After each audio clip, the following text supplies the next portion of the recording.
The clock is 6 o'clock. And Jenny and Alex, are you ready for tasting? Where's Alex? Yeah. I'm here. Alex, do you remember that you have been in bowling one time before? I remember coming up to you guys. Yeah, 9.5 years ago. Was it 9.5 years? Wow. Yeah. Thomas. 17th of November, 2011. Amazing. Thomas drove me all over Sweden, and I slept. Whenever I got in his car, I just fell asleep. Yeah. And then eventually, I think he got bored and he sent me on a train to Gothenburg. But not in the way that we did when we were down to Jönköping and Växjö. Yeah. We were driving past all these places a few times. Just a few. That was tasting 115 for the club, and now we're up to 217. So Fantastic. it's nearly 100 tastings between 9.5 years. And you look so much better for it. You too. So I hand it over to you, Alex and Jenny, for the tasting. Oh, Thank you very much. Thank you very much. I'll sorry, Alex, I'll just jump straight in, but I will let you speak, of course. Jag vill säga hej på svenska först. Och om det är någonting ni vill ha översatt på... Oj, vad kul ni vinkar på mig. Jag vet inte, så här gör man inte när man ser sig verkliga livet kanske, men det är så här med Zoom. Man blir lite konstig.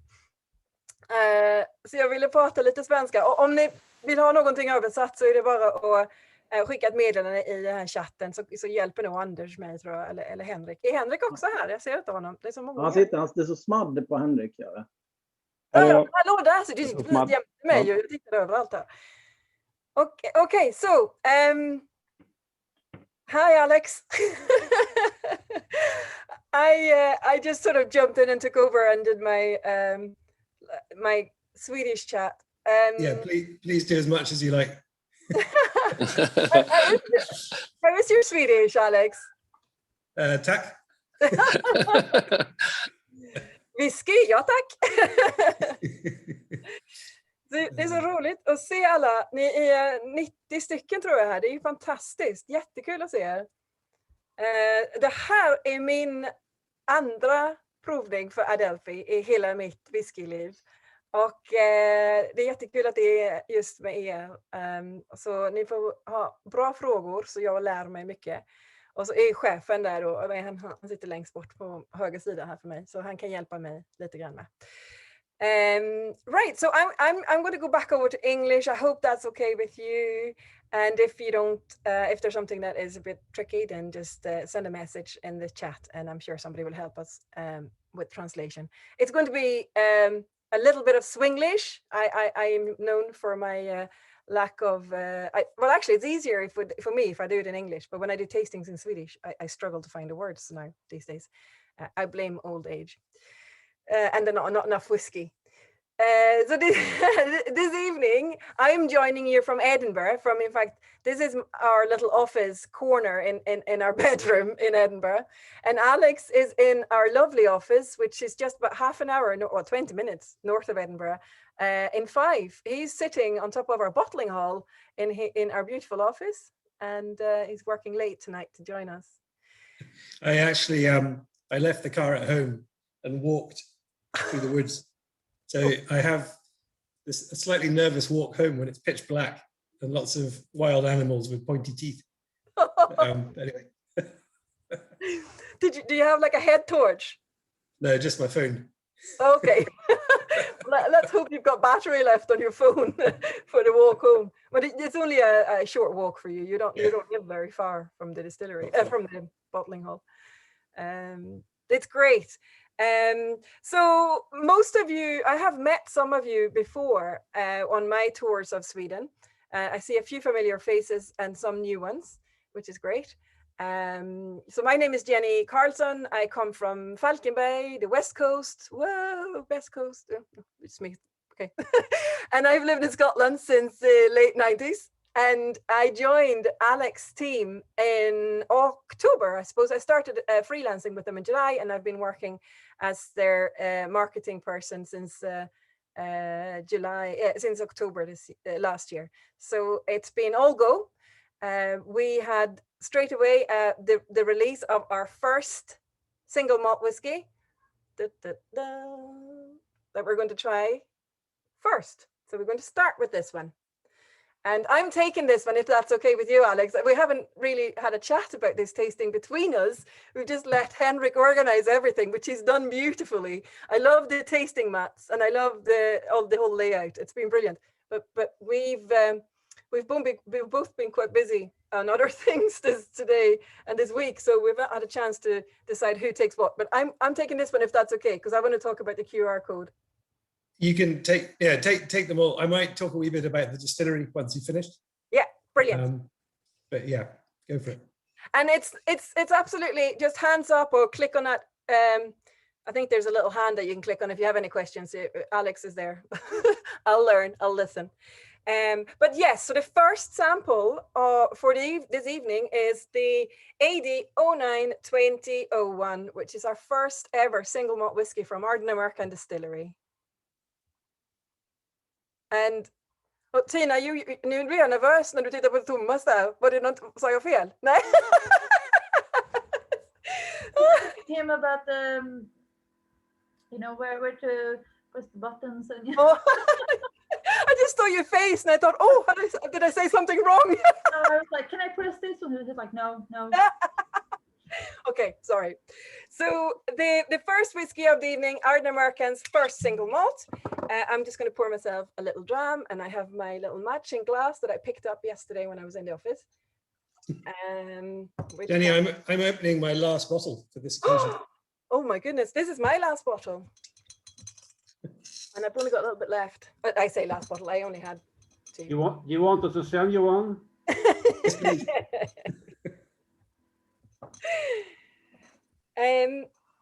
What we'll do is we'll try the whiskey, and I will show you a little bit what you can find on our QR code at the back of the bottle.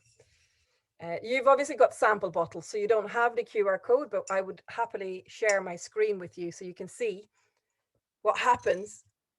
For those of you who have managed to get hold of this bottle, I know there isn't that many available, but if you have a bottle, and in the future, any of our bottles, just scan the code and a little beautiful little story comes up about the distillery.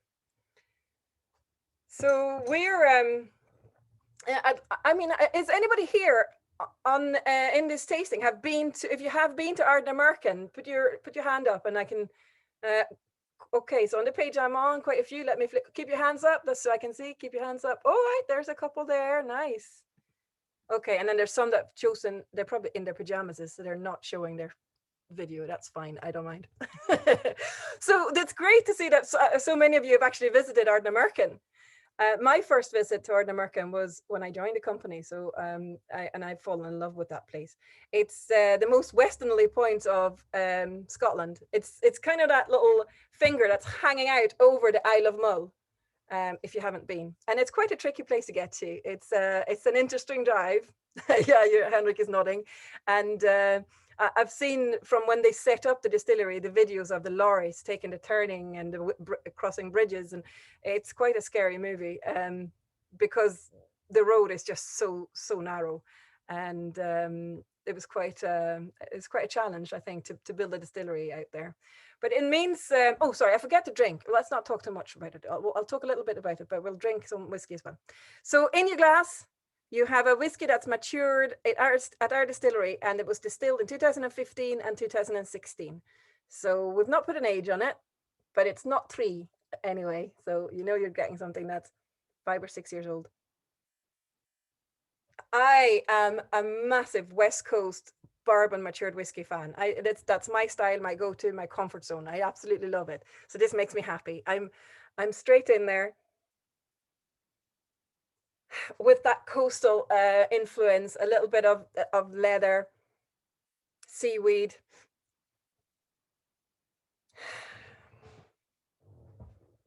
And that beautiful subtle fruit that kind of rides the waves on top. Oh, I mean, I could nose this forever.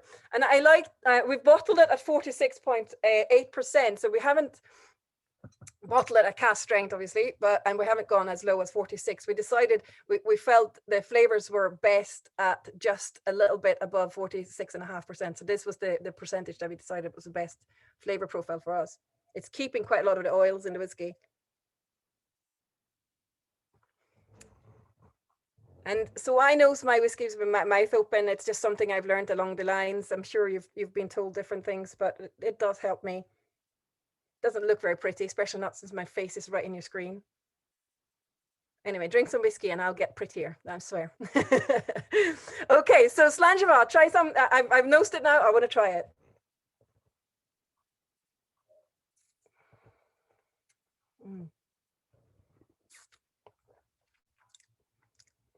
It's beautiful. It's got that, the fruit continues and rolls in the back of your tongue, and it's got that little sort of ping of freshly ground pepper that I really like, that sort of tickles your tongue. And a hint of that beautiful peat that keeps you guessing, and it keeps developing throughout. I love it. I absolutely love it. What do you all think? Have you've tried it before? Some of you, I'm sure. Thumbs up. Yes. Excellent. That's a good start. I like some of you have really cool backgrounds. Well, there's obviously your living rooms, which are always cool, but the whiskey bars and the casks, and I love that. I love going on Zoom tastings. People are getting so clever with what they can do and share. But a real West Coast whiskey, it's got that real saltiness, the tanginess from the sea. Those of you who have been to the distillery will know that when you're standing on our parking lot, you're basically getting hit by that sea air. It's so close to the sea. It's right there. And the warehouses are maturing up in a little slope up on the hill behind the distillery. So it's getting that fresh sea air daily. I want to show you what happens when you scan the QR code. And then I want to let Alex talk a little bit about maybe the circular economy that we use at the distillery due to the fact that we are so remote to Scotland, where we're in Scotland. So I think I can share my screen according to my thingy wee bob.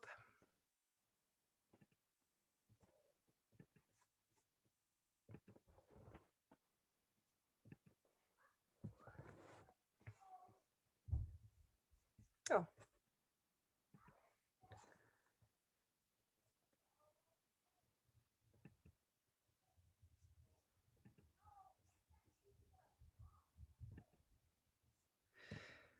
Why is this not working?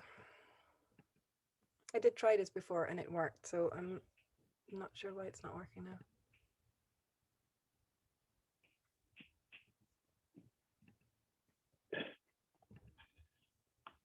Should I make you the host instead of the co-host?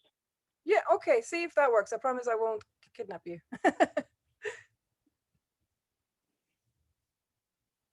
There you go. Okay, let's try this again. Share the screen. Oh, here we go.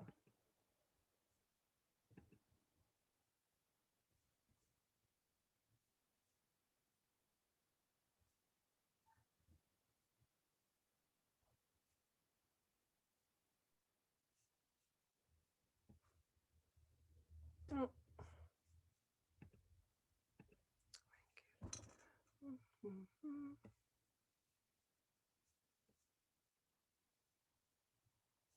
Sorry about this. It's coming. I found it. Right, there we go. I had it up. I don't know what happened to it.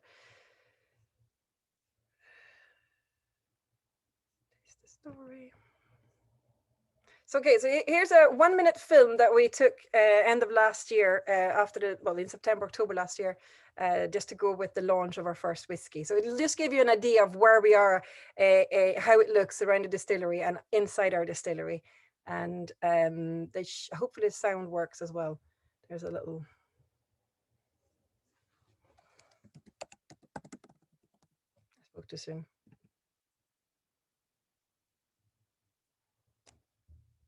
Okay, I spoke too soon. What is that? I'm so sorry. This definitely worked when I tried it. I've tried this before. Let me try again.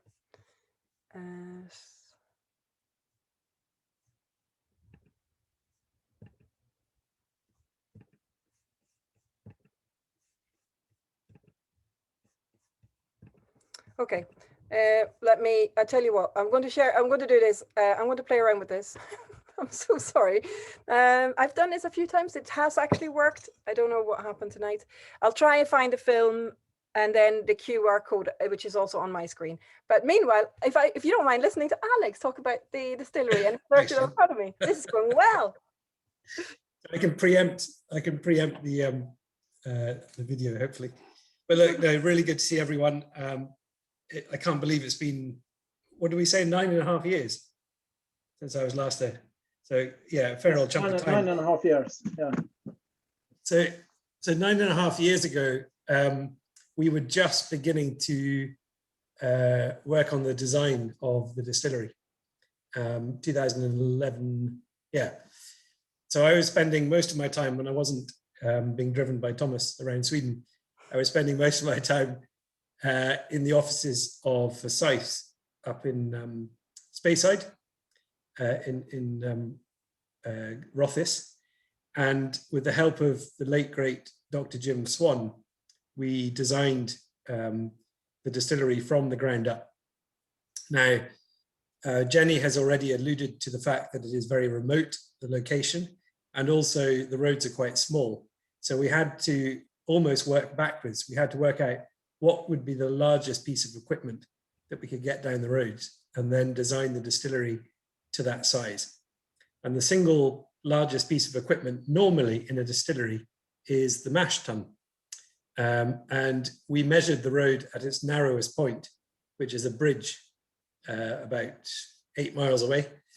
And it's 3.3 meters from side to side on the bridge.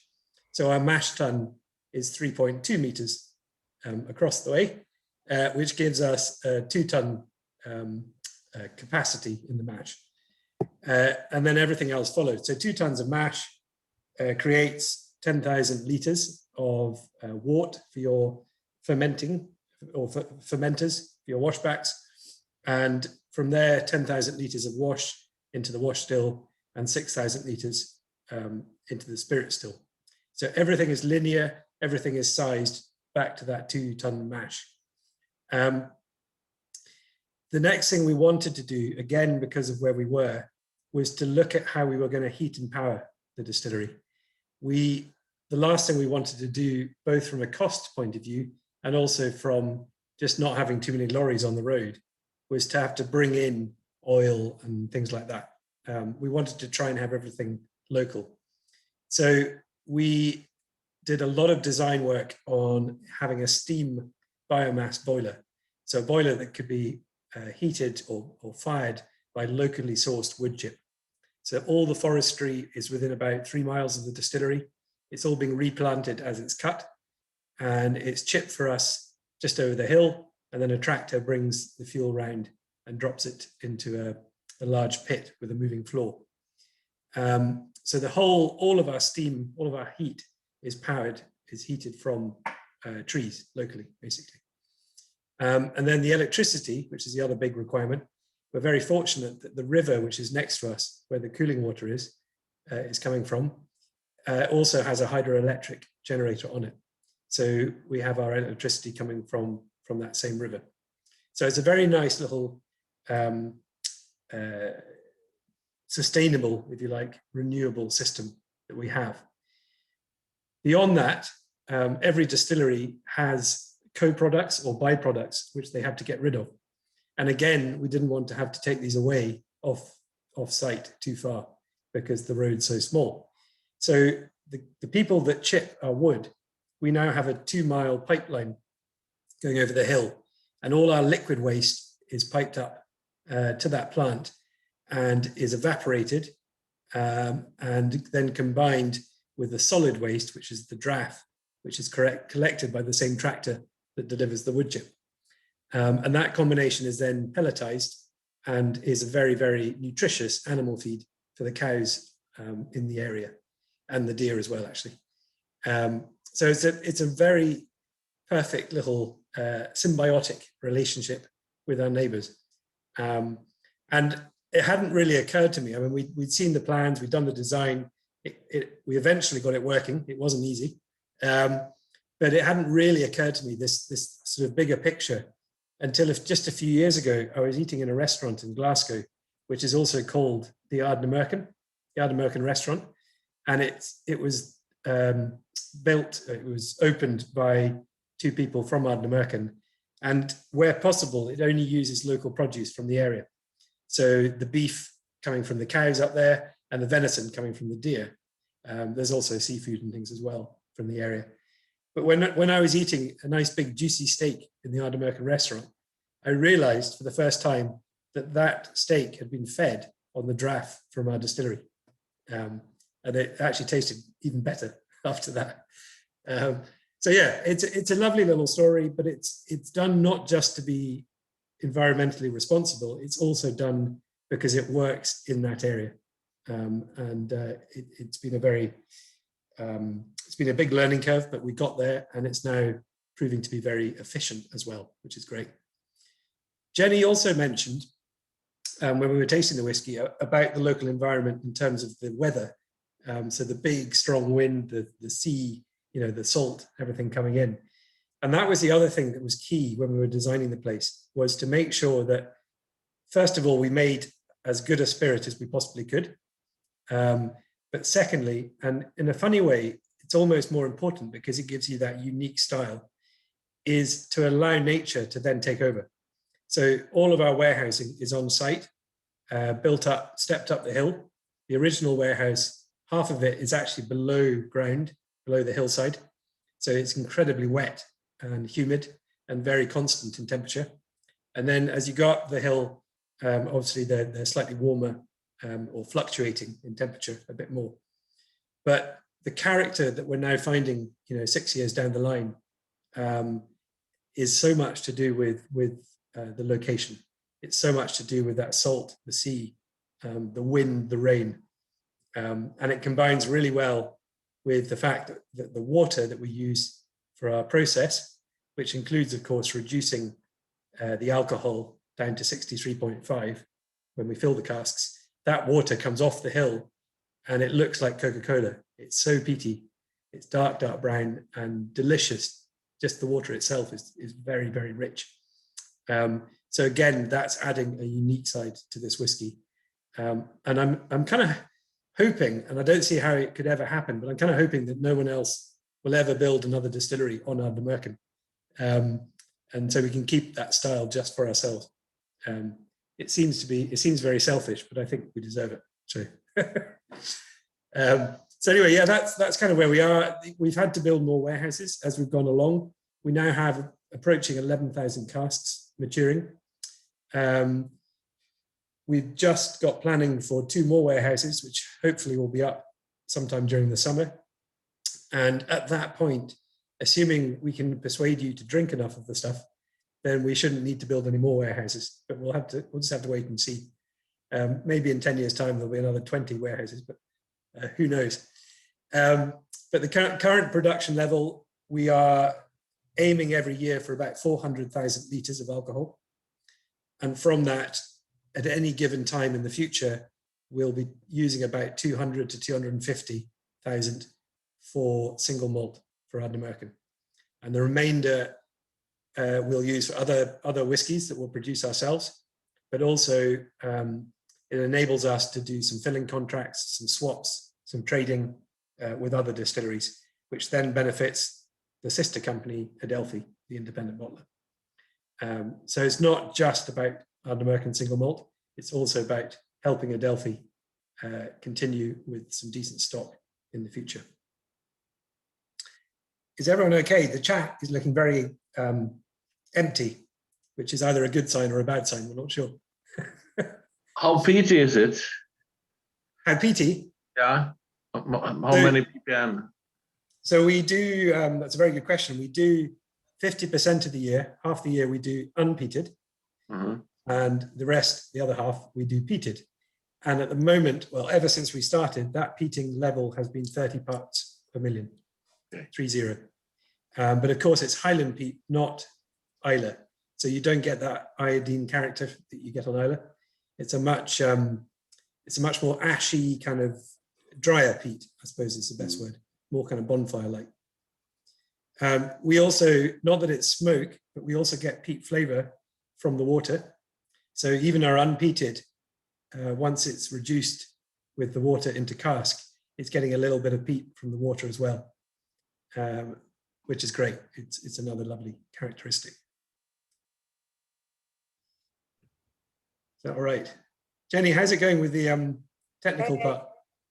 Yeah, so it's not working. I had help desk in here, and so I had to go off screen because he hasn't had a haircut in I don't know how long. Haircuts in Scotland, or hairdressers in Scotland are still closed, so I had to switch the screen off. I'm still not getting it to work. It worked yesterday, but I'll try again maybe at the end, because I really do like you to see. I would like you to see the how the QR code works and the film, but it's not going to stop me now. We'll just continue the tasting, and then at the end I'll play it. Good plan. Yeah, the whole before I joined Ardnamurchan and Adelphi, I did a little Instagram interview with Alex in May, I think it was last year, and I was fascinated with all the stuff he was telling me about how they're reliant on each other out on the peninsula. And the fact is that the animals are fed off the draft from the distillery. That limits how much we could produce, and also it meant we couldn't stop producing whiskey when COVID hit Scotland. We couldn't stop production because we had an agreement with the farmers or with the landowners that we were feeding their animals. So production team had to come in and make whiskey so we could feed the animals with the draft, with the leftovers. That's how it works. It's genuinely circular.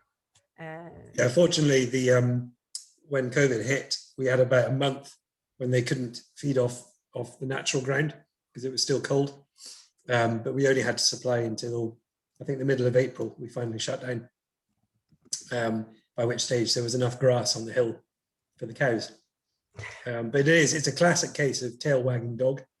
And it's not just the animals, it's so many other things, but it works really well. When it works really well. And it does limit us. I think quite rightly, it limits us to this capacity of around 400 to 500,000 litres. If we go beyond that, then we have to ship out our co-products, and it would just be a real shame to have to do that. But look, if my forecasts are right, which they won't be, we're producing about the right amount of whiskey or spirit. The plan is that every quarter, every year, certainly for the time being, is we will do another batch of the single malt. So we're tasting tonight, we're tasting the October batch, which was the first one. We released another one at the end of January, which I think hit Sweden in maybe late March, maybe April. We are just waiting for all these problems with Brexit and the trucking companies. We are ready, but it seems that all these shipping companies is not ready yet. We just have a struggle with another shipment coming in from one of your partners in the business, which got stuck in Denmark.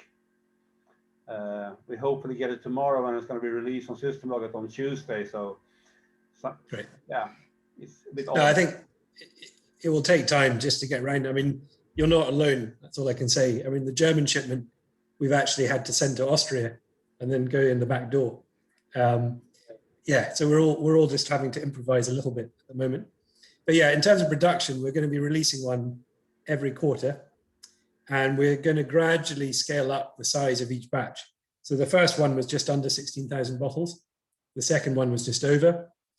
And by the end of this year, I hope to be up maybe 18 to 20,000. And this is because we have a shiny new fatting tank just below where I'm sitting. So if I explode, it's because something happened downstairs. But yeah, it can hold about 25,000 bottles worth. So we will gradually work up to a batch size of around 25,000 bottles. And in between batches, we'll also be doing the odd single cask, which will probably be unique to each country. We'll just have to see as we go along, and some limited editions as well. We've got some very exciting small batch runs coming up. The first one will be from we can't call it champagne, but it's basically a winery that produces champagne. So yeah, it's a finish in some very, very special casks that previously held champagne. But there's lots of exciting things coming up. I've got, if I move my camera carefully, homework currently. You can see in the distance there, with about 200 samples which have just come down from the distillery. Yeah. And the other great thing is we now have cask racking here for 400 casks in this warehouse. So we can have working stock coming down the road. Every time we take empty casks up, we can bring full casks down. And then I can work from, and Jenny and everyone else in the team can work in terms of blending from here. So yeah, it's really, really exciting. We can't wait to actually physically come out and, you know, enjoy these drams with you and get you over here as well, get you to come to the distillery again. Absolutely.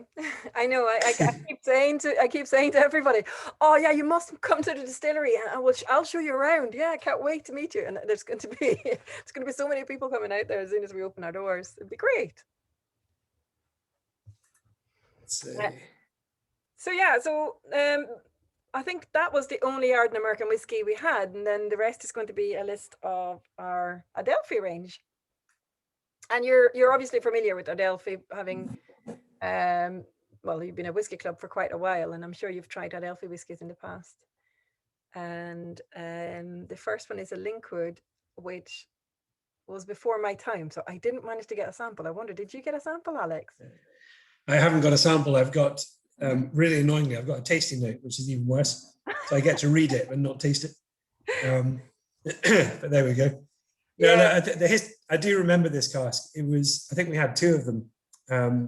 We bought them about 2 years ago, and they were both, I mean, just perfect in terms of liquid.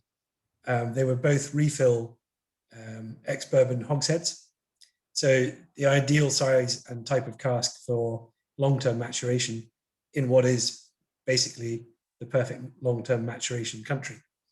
I mean, years ago when I was talking about casks, I can't remember who it was, and they explained for the first time why the Scots prefer hogsheads to barrels or butts, if you like. And it was brilliant. I mean, it's such a simple story, and it's got a bit of a Scottish kind of sense of humor to it as well. I think the real reason is that because 250 litres in what we call a dump hogshead, so it's like quite a squat cask, but quite wide, is ideal for a traditional Dunwich warehouse where the casks are lying on their side.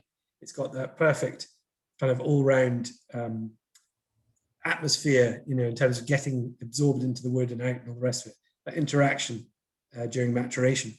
But the other reason I was given is that when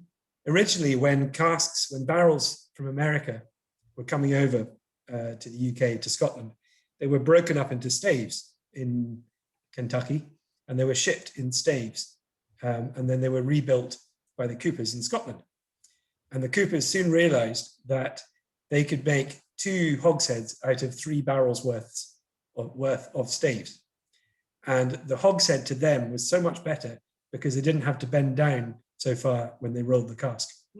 And that was the reason they went for that shape. So who knows which is the real reason, but I like that one better. Yeah. And then, of course, since containerization, barrels from America tend now to come over in their round. Although having said that, there's been a shortage of containers. Brexit hasn't just affected orders going out, it's also been affecting orders coming in. So there's a lot of delays now with trying to get containers coming into the country. So much so that we order a container of bourbon barrels every month. First of the month, I place an order, and it comes in 6 weeks later, generally speaking. We haven't had one delivery yet, and we've got 3 scheduled for the next 2 weeks. So there's going to be a whole mountain of casks sitting at the distillery that we're going to have to catch up with. But yeah, we will get there.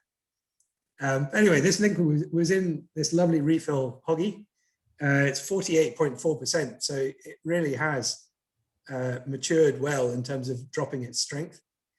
Customs and excise tend to allow it about 2% per year after an initial hit in the first year when it's filled. And that's, yeah, definitely taken up a lot of that.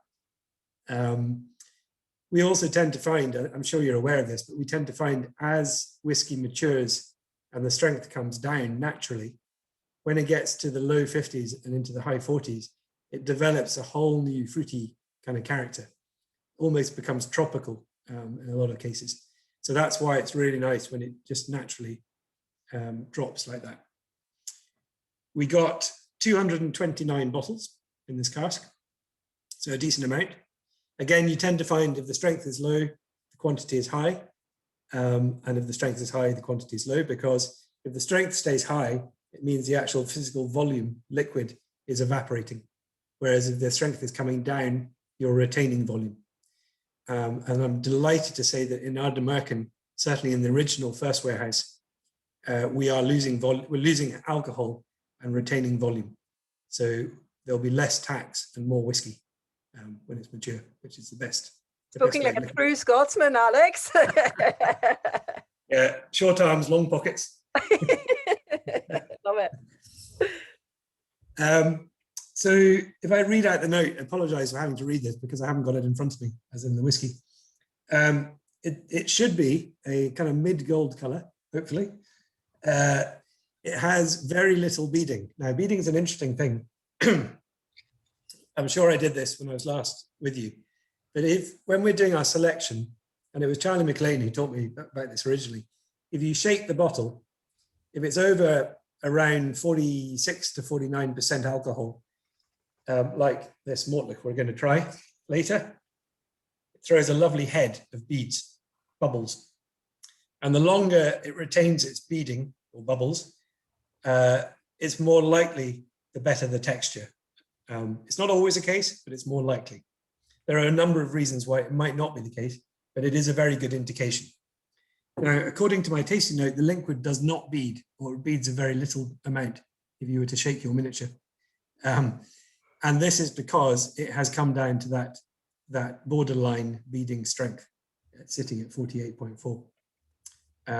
So if you had a blind tasting and you shook your bottle and you saw it with a very, very fine level of beading, you would know immediately that it was going to be probably around 46, 47% or less.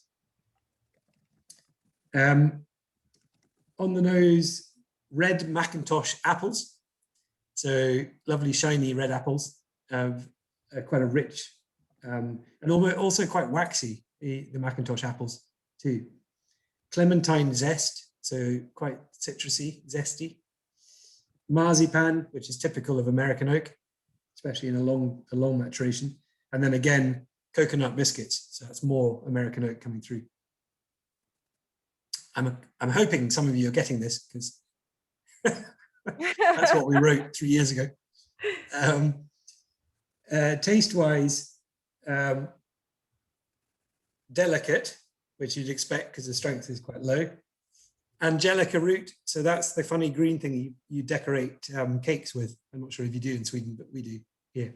It's kind of like a slightly bitter, citrusy flavor. It's something that you often get in this in a gin profile, don't you? Angelica root, yeah. Yeah. Coconut flakes, and more coconut, and dusty chocolate powder. So the stuff you make kind of milkshakes with and hot chocolate. The finish is lingering, so a good long finish. And it's always good, and I'm just going to explain this before I read the last sentence. It's always good when you're tasting whiskey, especially when you're nosing it like that. And I always talk about this. I think it's one of the best things I've ever learned from Charlie McLean. One of the few things is that your nose is connected to the front of your brain. And in here, you've got various kind of glands which process smell. And it's going back to the primitive times where we were probably lizards crawling out of the sea for the first time. And it's that kind of fight or flight experience. So if we smell something that was very nasty to us previously, then we run away. And if we smell something that was nice, like a nice sort of cake or something, then we stay. So basically this part of your brain is triggering the reaction initially, and then it processes it and it shoves it back into what I love is called the hippocampus. And the hippocampus is where it then stores those memories and it feeds them back again when you have that same smell for the second time. So basically what we're trying to do is trigger a memory. When you're nosing a whiskey, you're just trying, rather than forcing yourself to come up with a note, a tasting note, you're trying to just basically say, that was like when I was out in the boat sailing in the fjords, or, you know, whatever. The archipelago, sorry. Yeah. West You Coast. might be going to invade Norway, you never know. But yeah, so that's it. And the tasting note here finishes with memories of old school beauty parlors and a kick of aniseed. So I think by that we meant it's kind of old makeup, so like powder makeup. Yeah, okay. And then aniseed is, aniseed licorice, which I know you have plenty of because I ate most of Thomas's when we were driving around Sweden. It's quite salty actually, the Swedish licorice, isn't it? What's it called again? Lakrits. Vi har söt lakrits och salt lakrits. We've got two different types. We've got sweet and salty licorice. So we've got Right. Och så har vi lakritsbåtar. Yes! Och djungelvrål. Men det behöver ni inte skicka. Ja, jag fick som fint julkort ifrån Clydesdale. Jag fick en påse med lakritsbåtar och jag visste inte att jag hade saknat dem så mycket, så jag åt dem på kanske 3 minuter och 8 sekunder. Sorry, Alex. That's fine. I've finished what it says on my tasting notes. So I'm just hoping that someone agrees with it or some of it. Yeah. I don't know if there are any comments. No, no, they're very well behaved. Yeah, there's no comments just yet. Please do feel free if you have anything else, if you find any other tasting notes or you're curious about the liquid. What happens with the Adelphi bottlings, obviously being a single cask or sometimes 2 casks, there isn't enough for every person in the world, so they sell out quickly, and that's what happens. It's only available for a short amount of time, which is why me and Alex have unfortunately not got any samples of the whiskey.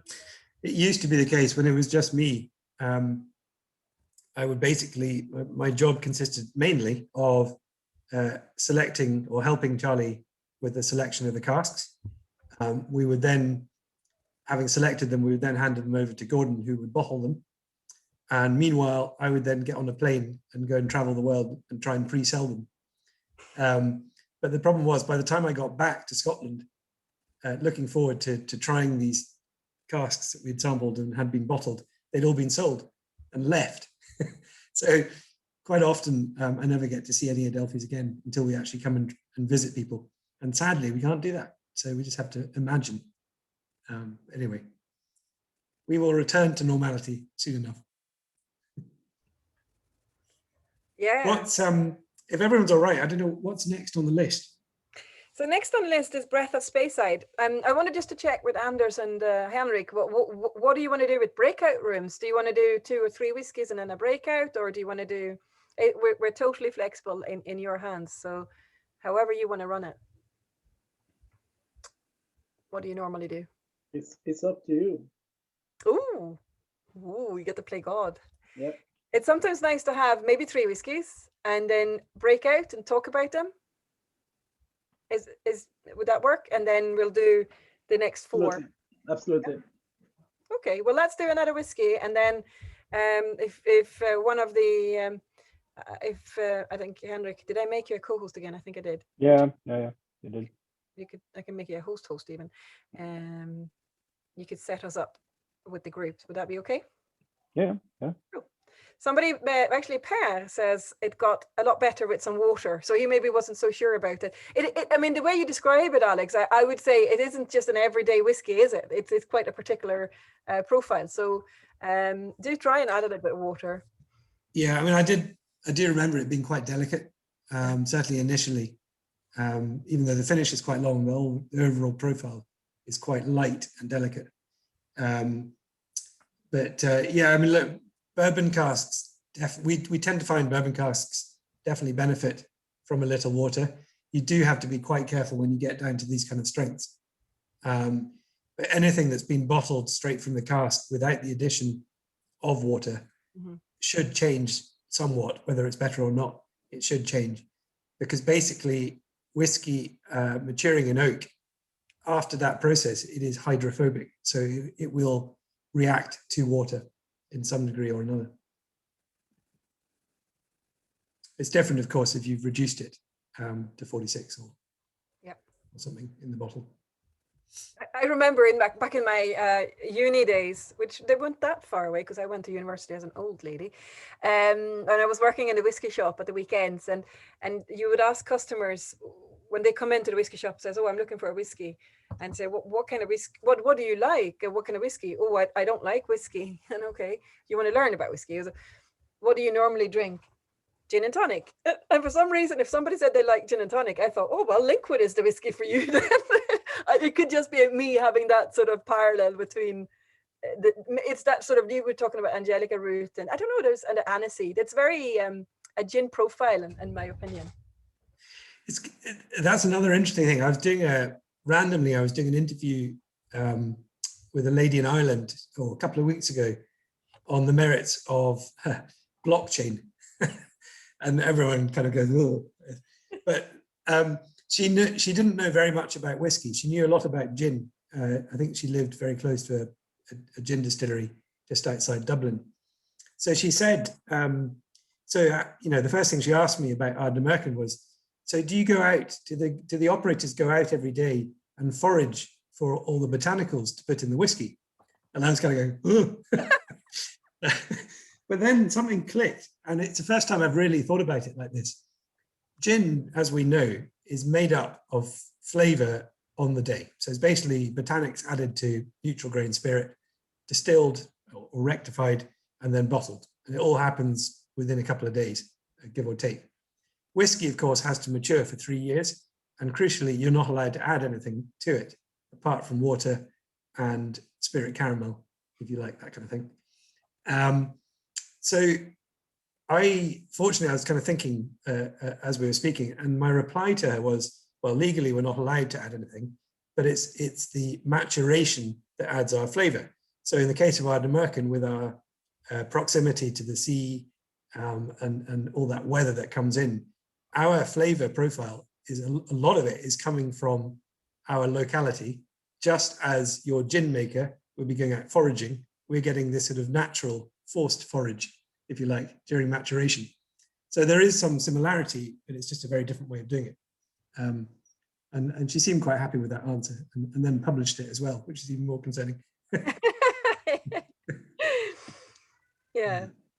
Well, no, you don't. Everybody doesn't drink whiskey. I know it's crazy, but they don't. Yeah, you kind of we do get a lot of interview requests, and you have to explain it from the basics up, don't you? I thought I'll just mention here now, I'm completely failing with the technology today. I swear it worked yesterday. I promise it did. But what I was going to do, for those of you who do want to do the QR journey, the QR code journey, I'm going to send a link now in the chat. So while we're talking about Breath of Speyside, or later on, if you want to just copy that link and save it to have a look at later. So what you're getting is the link to my bottle of whiskey. So you'll get all the information from mine. So you'll have the number of, I can't remember what number my whiskey was, but you'll all know that after I've shared this link. So it's just so you know, it's in the chat. In 3, 2, 1. There we go. So Jenny, does that if they click on that link, will it alert them when you finish your bottle? This alarm will go off, and Thomas and Tina will get an email saying order more. and we get the link, make more. Yeah, we should bring that in, actually. We should do that. Yeah, we love that. Well, I say we. That's the thing I've always really enjoyed talking to Alex about, even before I joined the company, is the blockchain and how we share the information with our consumers and people that enjoy the whiskey. I am a geek. I love whiskey, and I love the new stuff that's coming out. So being able to click on that link, saying, yes, I'm old enough to drink, and then it takes you through the process of making our whiskey, and it'll tell you who bottled it, and it'll tell you what casks made this whiskey up. it's quite a lot of information, and you couldn't put it all in a little brochure. And the other thing is we do try and care about nature and trees, so we prefer it if we can go digital rather as a printout. So feel free to scan your bottles if you have them, and you'll find out all the information on there. Okay, so sorry. No, it's just been great. Yeah, it's good. Yeah, good. Yeah. Am I doing Breath of Space? I don't think you've got that one either. I don't have that one either. I'm really sorry. No, that's good. I've got another tasting note here. But look, I better just explain what Breath of Space is. Yes. I can't remember if we had one all those years ago on that tasting. Back in about 2006, probably, maybe a wee bit earlier, when I was selecting casks, I would tend to ring up people, just our normal suppliers. And in those days, you could pretty much ring them up and say, can you sell us a few more casks? And they would go, yes. And you go, can we have some samples, please? And they would go, yes. And about a week later, lots of lovely samples would turn up. You would cherry pick the ones you wanted and you would buy those casks. And those days were fantastic. Having said that, there was a lot more in those days. We were talking mainly whiskies from the early 90s, maybe going back a bit. And there was a lot more variation in quality than there is today. There was some amazing stuff, but there was some stuff which you wouldn't bottle as a single cask, quite a lot actually. And that's really for two reasons. One was distillation methods weren't quite as uniform and consistent as they are today. But more importantly, cask management, wood management was virtually unheard of because most whiskey was being produced to eventually end up in blends. So there was no particular reason to go out and spend a lot of money on brand new casks, high quality casks. So when you got a good cask, it was exceptional, but more often than not, you got one that was just not really maturing. So the samples would obviously give me that ability to pick and choose, and we were selecting only about 1 in every 40. It was a lot of sampling back in those days. Tough job. Anyway, that was the original plan. And then before supply began to tighten up, something else happened. And that was where we started to be told that we couldn't buy certain casks because the original distillery owners, so not necessarily the people who own the cask, but the guys who actually made it originally, were beginning to look at their own single malt with more importance. And in doing so, they were putting more emphasis on the value of their brand name. And most people's brand name is the same as their distillery. Sometimes you have a sub-brand, but generally speaking, it's distillery first and then sub-brand after that. So a lot of distillers, a lot of suppliers were getting new contracts from their suppliers, from the original distillers, telling them that they could not sell on any more of this as single malt. And the only way we could get it, therefore, was to agree with our supplier that we would not name the original distillery. And that's why we came up with the Breath of Angels series. So we had Breath of Speyside for a single cask from Speyside, Breath of the Highlands, Breath of Islay, and so on. And over the years, we've selected and bottled quite a few casks from around the country under this brand, if you like. It's still single cask, it's still natural strength. So there's nothing different from this in this one as it was in the liquid. The only difference is we didn't name it because we couldn't. Now we do know where it came from, but if we were to say where it came from, then we would risk not getting any more supply because we'd be breaking our contract. And that's the only reason. More recently, and this is where we get onto the one we're just trying now, it's become even more strict. And those of you who may, in fact, it doesn't actually say, on the bottle it says, but it may not say on your miniature, this particular Breath of Speyside was actually distilled in 2006, but it's bottled as an 11-year-old about 2 years ago. So if you do the sums, that doesn't make sense. And the reason is, in order to get these casks, we not only had to agree not to name them, once we had selected them, they were actually then transferred from their original cask into inert tanks, so plastic vessels, and sent to us in those. And that way we had no idea what the original whiskey was, because there was no cask to look at. So they were, yeah, basically protecting themselves as best they can. Now, fortunately, because Scotch whisky is governed so strictly by Her Majesty's Revenue and Customs, there is actually a paper trail which comes, like a passport, which comes with every change of ownership. And we can trace these back to an original owner, which was Edrington. So we do know that they came from the Edrington group, but we don't know which distillery within that.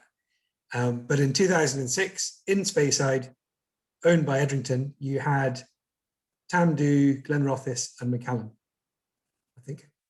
Yeah. Tamdhu's since changed hands, but I'm pretty sure in 2006 it was still Edrington. So it's one of those.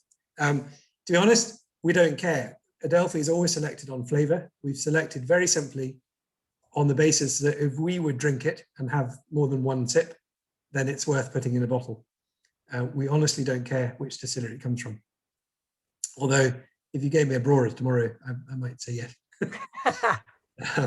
Anyway, so this is simply Breath of Speyside. It's 11 years old, distilled in 2006. I think this one was bottled in 2019. I'm not entirely sure, but it certainly wouldn't have been far away from that. It's 58.2% alcohol, so it's still quite high.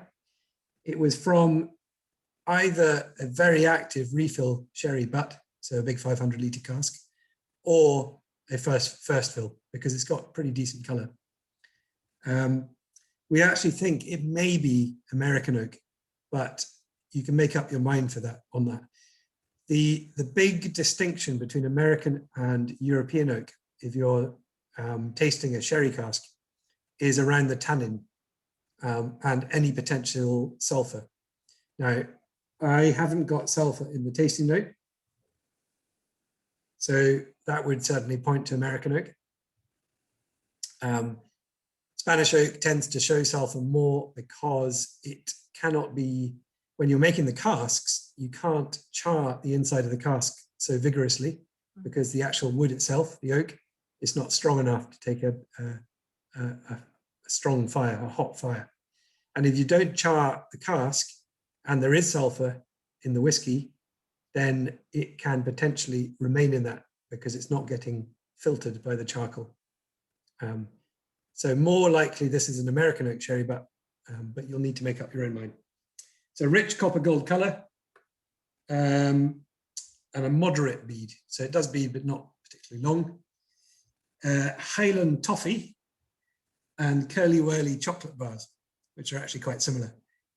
Highland toffee, one of my favorite sort of schoolboy sweets when we were growing up. It was a big treat. It's the kind of thing that sticks to your teeth and you can't get rid of it. Really chewy. We followed that with dark chocolate crumb, so getting a bit more bitter. And then some fruits. So some nice sweet orchard fruits and a hint of Seville orange peel, which you may or may not be getting. So a nice kind of chocolate orange combination. And in terms of distillery profile, we're probably Glenrothes Macallan more than Tamdhu on that profile. But you know, a lot of that's going to be cask influenced. So again, it's just too difficult to say. Apparently on the taste, the zesty theme continues with creme caramel as well, some caramel wafers and some chocolate powder to finish. So hopefully something in there is similar to what you're tasting. I love these virtual tastings, it's great. I know, and then they're all on mute. It's really hard to hear your reactions to the whiskey, or if you're going, or if you're going, yuck. Maybe good for you, but not for us. Yeah, facial expressions are quite important. I know.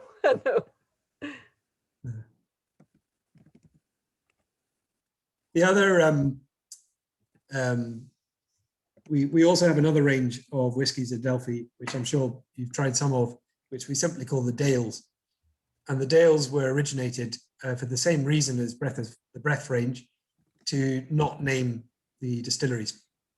The The difference being between the breadth range and the Dale range is that we bottle the Dales as a multi-cask single malt, so like a small batch of casks, and we reduce to 46%. So it's a more, it's an easier whiskey to come into, both in terms of financially and taste-wise.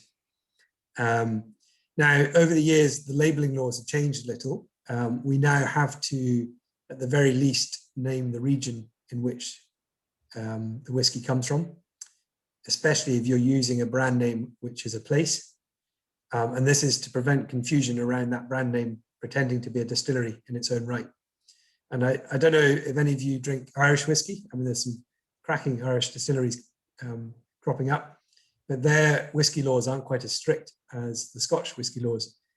And a lot of the new distilleries in Ireland have been able to get away with pretending that the whiskey that they're making is 12 years old when they've only actually been operating for a couple of months.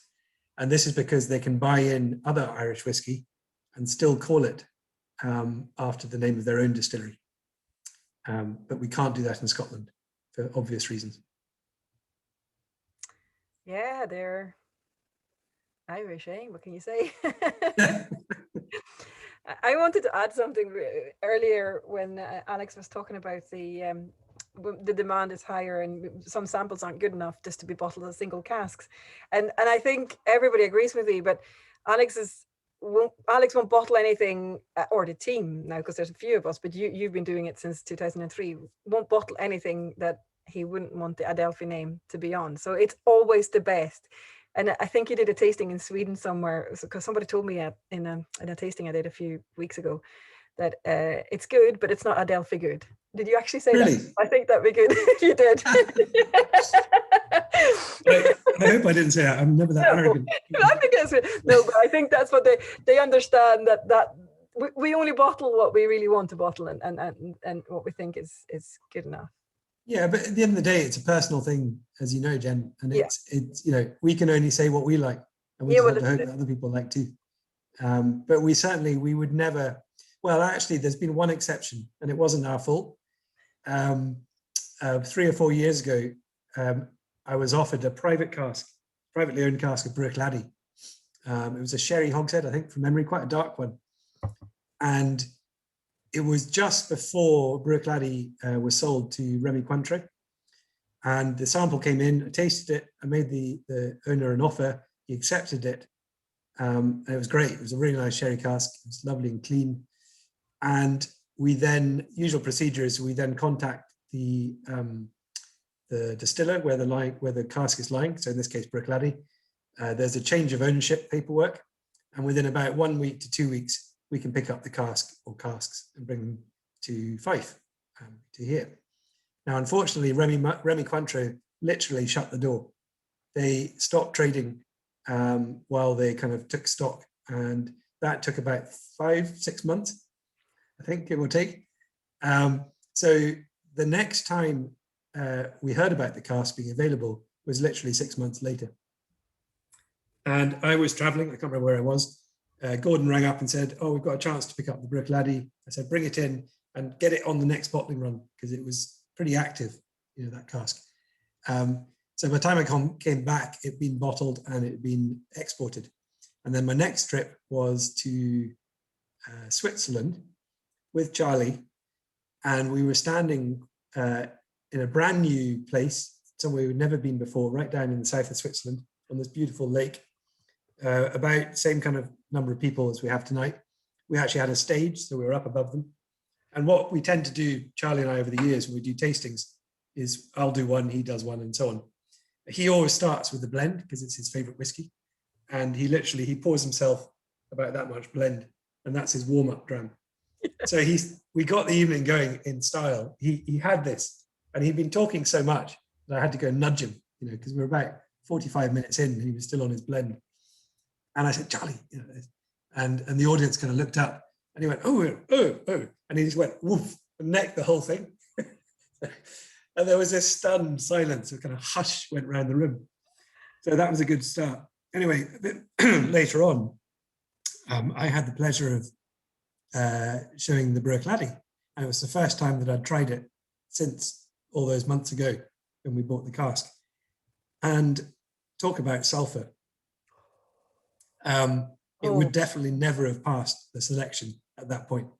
So I had to try and make a very kind of, I had to, pretend I was liking it, but it smelt, it was like a combination of baby's nappies and something that Lewis Hamilton would leave behind in the pit lane. It was pretty awful. So Charlie said, what's wrong with it? And he came up and he took a glass and he stood next to me and he said, oh, it smells like well-hung pheasant. So, anyway, by this stage, everyone was in hysterics. And to be honest, it split the room. It was a real Marmite whiskey. It split the room 50-50. Some people loved it.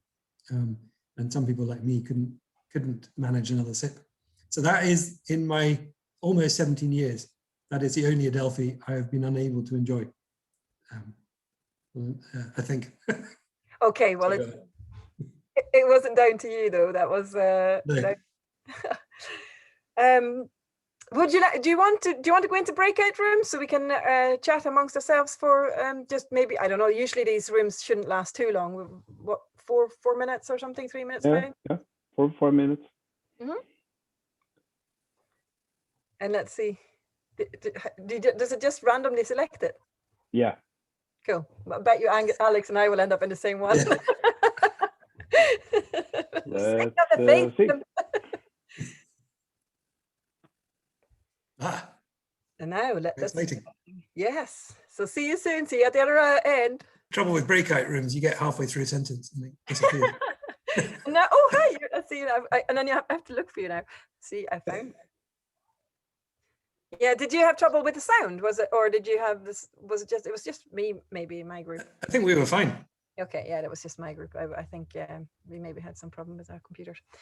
Cool. Well, it's lovely to see people just in a smaller group and hearing the feedback. And so far, so good in the group I was in. And it looks like everybody's happy. We should probably move on to the next whiskey. I should add, so I joined the team full-time in January.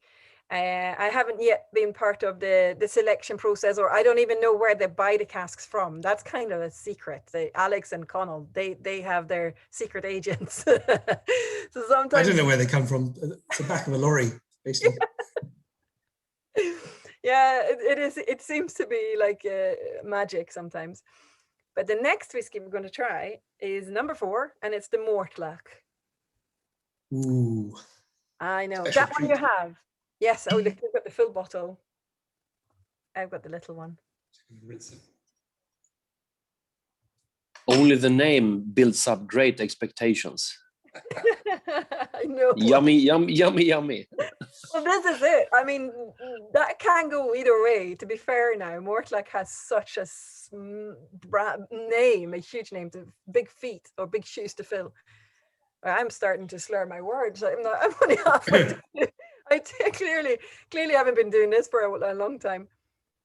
So Jenny, if I give the background to this, do you want to do the actual tasting? That's where I was going to go with that. So I don't know where the cask came from. I know what I get from it, but Alex, please tell us. Do tell us. Yeah, so look, every now and then we find an absolute gem, and I'm talking old stuff, which is which is impossible to find anymore.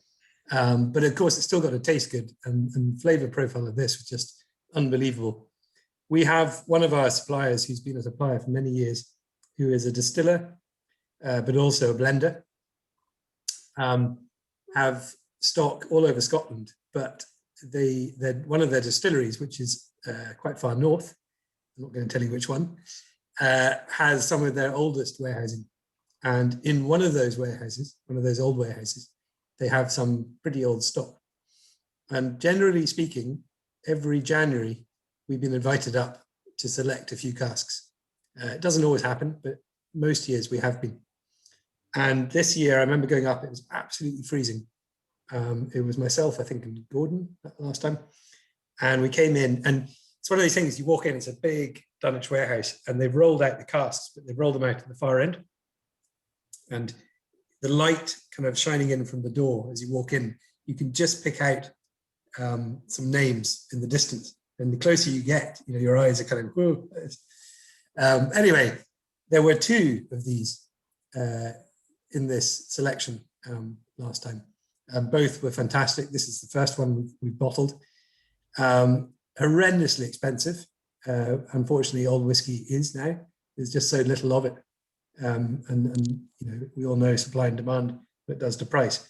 But we've tried to be as kind as we can in terms of our margins on this whiskey, just because we liked it so much. We really wanted to get it out there and to get other people drinking it.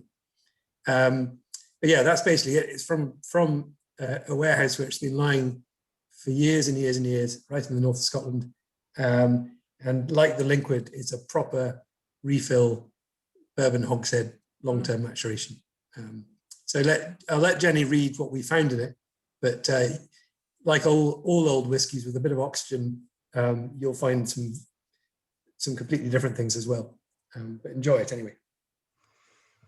So this was last January then that you picked this one? Yeah, pretty sure. Mm-hmm.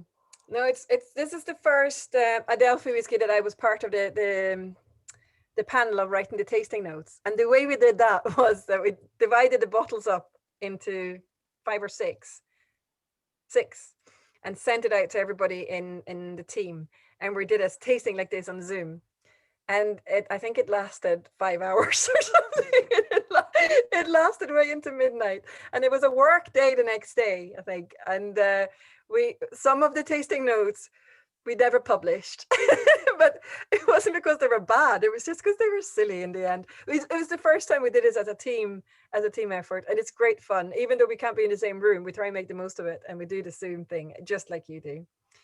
So this whiskey, I love it because it's the same age as me. My little brother, okay, my little brother. I wish it was me. And so it's from 1986.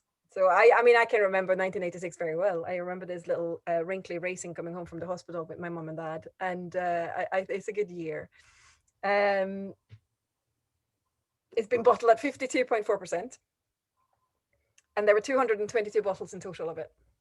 So not many, but like Alex said, it's a pricey cask, therefore it's a pricey whiskey. I don't know exactly the price in Systembolaget what it was, but I think it's retailing here for over £500. So 530. We will tell the price after the tasting for everyone. Okay. All right. Well. Oh. Sorry. just bragging about how expensive it is. But anyway, actually, no joking apart, I think it was probably the most expensive cask we've ever bought. Oh, really? I think so. Oh. Well, then this is your world first. You're very. This is one of the most expensive casks that's ever been bottled. So I've been up to Mortlach. It was closed. They don't do tours all the time. They only do them during the festival, I think, or if you have the secret knock. And I haven't been touring that distillery, but it's a beautiful part of Scotland and a really nice whiskey from the distillery as well. I love it. But this one, 34 years in the cask. It's just so rich, beautiful. We've got baked bananas, marzipan, fruits, salad on the nose. Apricot, and it's got that I think linseed oil which you use to oil bats, like cricket bats. Yeah, not the animal bats. Yeah, not the COVID bats. Not the yeah, not them. Apricots. I said fruit salad. So really, you're getting, I mean, I'm building up my expectations now on the nose, and then you taste it, you take a little sip in your mouth, and you keep it in your mouth for a little while. It's 34 years old. I like to keep it, I try and keep it for as long as I possibly can, and then I swallow.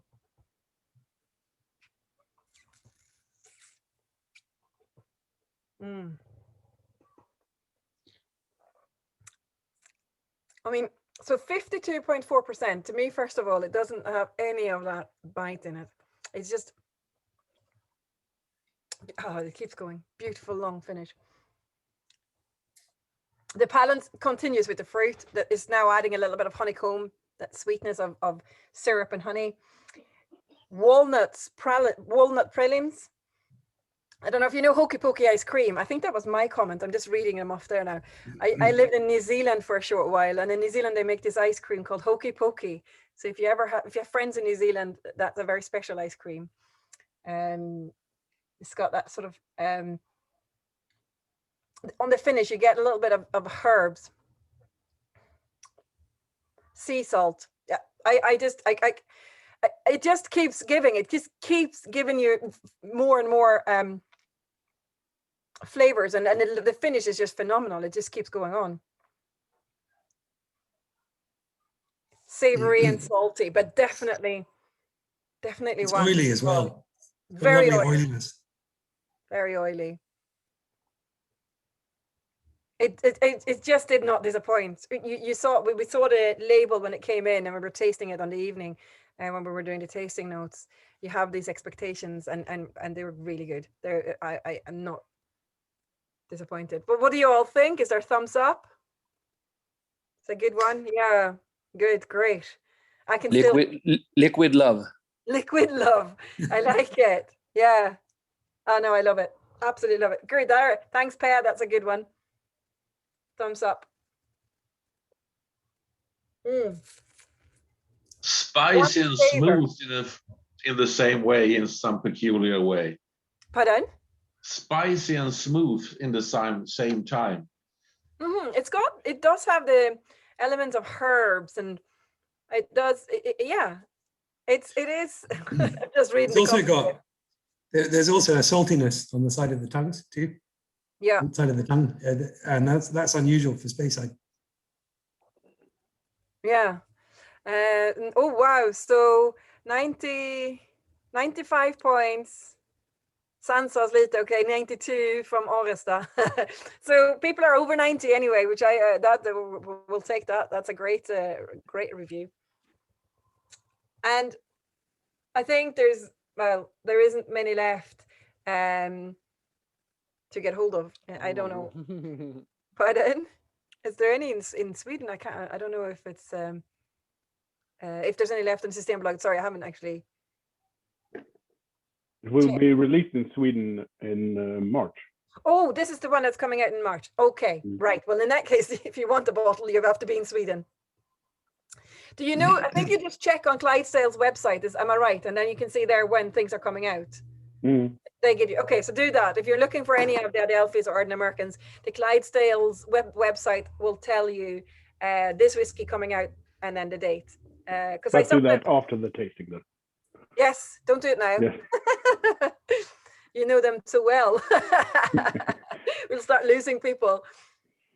No, great dram. It's one that just keeps giving, and it is liquid love. Every now and again, you get to try a whiskey that just creates lovely memories. And I could see this one. I think it's extra nice as well because you're probably aware, but we were in complete lockdown in Scotland. This week was the first week in a long time that we were allowed to send the kids back into school. And I'm a mother of two little boys, a 5-year-old and a 7-year-old. And I must say, I was not the mother I had seen myself. Okay, so I just spotted a hockey result there. That sort of threw me away. Anyway, I'll continue my mum story. Yes, I wasn't the mum I wanted to be. So I was so delighted when the kids went back to school. So for me to have a nice whiskey, a nice company right now is just a perfect end to this week. So I appreciate your sharing that here with me. Now back to the hockey. So I grew up on the west coast of Sweden, and my family is Frölunda, and so I spent some time going to. I've seen is it Färjestad for you guys? Or do you vary? You obviously don't all support the same team. Well, anyway, I remember going to see Frölunda Färjestad. Oh, Leksand, of course. Okay, Leksand. Oh, sorry, I got that one wrong. But Leksand I haven't seen play, but I've seen Färjestad Frölunda play in 1992, I think it was. I love it. Love the hockey. Anyway, sorry, we should move on. I could sit here and caress this whiskey for the rest of the evening. I just absolutely love it. I think it's one of these. I would say that because it is a beautiful whiskey, but it's one of these that you would just savor and enjoy. I'm saving it for the walk home. You're taking a full bottle. Fend off the wild animals of Fife with your Yep. 34. You better not stumble. Yeah, if I don't turn up for work for tomorrow, at least I've gone out with Mortlach, 34-year-old, which is great. We've got an what's Irish. Next up is Glenord. And again, I don't have that one, I'm afraid. Is it Ardmore or Glenord next? Glenord. Glenord. Right. Yeah, I don't have that. I've got the tasting note. And actually, I do remember it quite well because it was so different. Okay. Well, look, I'll let you know the background on the cask. So please, Alex, you go for it. And actually, funny enough, this came from that same trip. So when we got the Mortlach, we also got the Glenord. Okay. From the same place. And I love Glenord. It's a monstrous distillery. It's not very pretty. It's one of Diageo's biggest. But some of the old stuff is pretty decent. Some of the young stuff's pretty good too. And this cask, and this is why this kind of highlights why you should never go by name or age or anything. It's completely different from what you expect it to be in terms of Glenord. And before I actually read the tasting notes, my memory of it is it's like a Jekyll and Hyde. So two completely different sides to it. One side is quite fruity, quite sort of tropical fruity. And the other side, which kicks in at the end, is like you've left something on the barbecue for too long. It's kind of dirty, burnt smoke. And it's not peat smoke, it's just, yeah, it's odd. It's like coal. But it's such an interesting combination and flavor profile that we had to bottle it. It was, from memory anyway, you can make up your mind. So it's 2002 vintage, bottled at 18 years old last year. We only got 112 bottles from the cask, so something had been going on in that cask. I think someone at Diageo must have been thirsty. Too much sampling. Anyway, and the strength is quite low as well. It's 52.5. And as I said at the beginning, normally you get one or the other, but this is not just come down in strength, it's come down in alcohol as well. Again, we're into refill American oak hogsheads. This one, same with the Mortlach, same with the liquid. It says that it was a delicate straw color, so probably quite light in color, I would imagine, compared to the others anyway. Unusually, it has a very good bead. So if you shake your miniature, if you've got anything left, it should bead quite well. So yeah, that's good to know. And on the nose, and here we go, on the nose we had juicy honeydew melon, freshly cut grapes, lemon verbena, and then just starting to change, it got quite minty, so like a glacier mint, quite a kind of eucalyptus style mint. Macaroon bars, which is coconut and therefore American oak, and a final flourish, and this is where it really changes, a final flourish of germaline, so basically antiseptic cream. So yeah, this Jekyll and Hyde, it's going lovely fruity, and then it's getting almost hospital-like. Yeah, from honeydew melon to germaline. That's quite a trip. It's an extraordinary whiskey, this, it really is. And all the while, because of the low strength, it's quite delicate as well. It's not at all overpowering. The taste, the combination we had was tangy, so like sherbety, a refresher bar that we get over here. And then burnt hay, which is definitely not fruity. Bay leaf, damp Hessian. So the bung cloth that we use in casks, imagine that wet, what that smells like.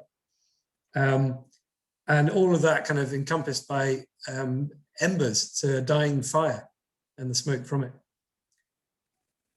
So I'm hoping that you've got some of that in your glass tonight. It's an extraordinary tasting note, very diverse whiskey. Is anyone picking up any of that or anything different?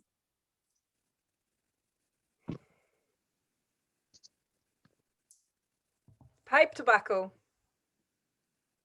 Somebody saying. Are they? Oh, sorry, I've got my chat closed. En kyss av nyra, greve Hamilton. Do you know what my mom is from Skåne? She used to say, if it was a cheese she didn't like, she says, "Ah, det är som att kyssa sin syster." It's like kissing your sister. She didn't like a cheese. Sorry, that's just referring to the comment about the So I grew up, Jenny, I don't know if it's the same stuff. I grew up with getost. Getost, stackars. Yeah, I loved it. That orange stuff. I used to peel it off. Yeah, it's yeah, it kind of sticks to the top of your mouth. Yeah. And I don't have good memories of getost. If you put some whiskey in it, that might be, actually, I must try getost and whiskey. I've not done that as a food pairing, but I think that would be the only way for me to drink it or eat it. That's funny. Getost, oh my goodness. Have you tried surströmming yet, Alex? Who? Oh, look, there's a little boy. Have you tried surströmming? So, like it's fermented fish. Fermented fish. Oh, well, like pickled stuff. So it's not the pickled stuff No, that you no. get in the normal jars. Fermented in a tin where the tin bulges and you need to open it in a stream of water. Well, am I right? You need to open it under a stream of water just to not be. I don't think, I'm pretty sure Thomas never made me eat that. Okay, yeah. Well, yeah, you would remember it if you had. Keeps away from it. Solid advice from Monica. Yeah, I think if you have a hard time with that Bruce Laddick, you won't cope with fermented herring. Can you imagine reading surströmming on one of the? But the trouble is, when you're running out of inspiration for tasting notes, the best thing is to rely on those memories. So you have to taste all these bad things. Otherwise, you don't know what they're like. True. Well, look, let me. Will I go on to the Ardmore? Probably. I think if everyone's happy. Just stop us in our road if you have any queries. There's a comment. Let me see. Surströmming is very good. Yes, it is very good if it's done properly. I agree.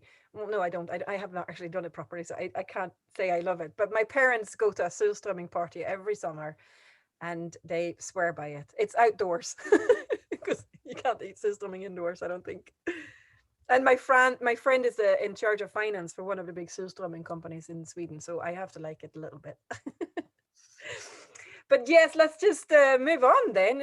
We're now going from those beautiful, elegant, fruity. Well, I'm saying that you've just tried a Jekyll and Hyde whiskey, but what tends to be you start your tastings with those elegant whiskies and the fruity ones and the genteel ones, to where it's a bit more peat and smoke. So let me see what's surströmming. Do not smell it as nice as baby napkins. This is true. Surströmming. Yeah, nappies are probably worse than surströmming. It depends what you've fed the baby, I think. Yeah. Maybe surströmming. Yeah. Well, I must send you a link to a video of a Scottish man trying surströmming. It's not a pretty sight. Whiskey number six. I should have said this earlier on, but you're all established whiskey tasters. Do you leave a little bit in the glass so we can revisit them? Yes, you do. I'm getting some nods because I started doing whiskey tastings in 2005. Did it for a few years, and then I've had children, so I've not been out doing whiskey tastings for a good few years. And I forget to remind people because I do the tasting and it says, and now we can go back and try the first one again. And people say, oh, you should have told us before you started. But it was something I just assumed people did by now because it's been 10 years since I started. But that's good. You're doing it that way. Keep a little bit in the glass just so you can go back, revisit and see how you like it. Number 6 is an Ardmore. Ardmore, it's an interesting whiskey, I find. You can find it from other independent bottlers, and sometimes it's the best whiskey you try that year, and other times it's not. So I really, you have to yeah, you need to be in the Ardmore mood. And I am quite a fan when you get it right. They're really good whiskies. This one is 18 years old. Good age for a whiskey. Is this 18 or 21? Oh, this is a 21. It's Yeah, because Jenny, I think I was looking for it. I'm sorry. Yeah, I was looking for it. We don't have the 21. We had the 18. So we have 21. You have the 21. Apologies. 1996. Right. So fortunately I've got the tasting note, but I don't have the whiskey. And you've got an 18. So I have the wrong tasting. I've got the wrong whiskey and the wrong tasting notes then. Oh well done me. This is going well. It's an Ardmore, but it's not the same one as you have. Well, Alex, back to you. I remember the first time I tried Ardmore, and Charlie described it, and this was a memory of his, going up to a place called Arbroath on the east coast of Scotland, where they're famous for making smoked fish, so smokies, Arbroath smokies. And in the old days, they would basically hang the fish on washing lines in the gardens of everyone's houses, and then they would drape these Hessian sacks over them, and then spray them with water, and then the smoke, obviously from the fires underneath, would combine with the water and everything.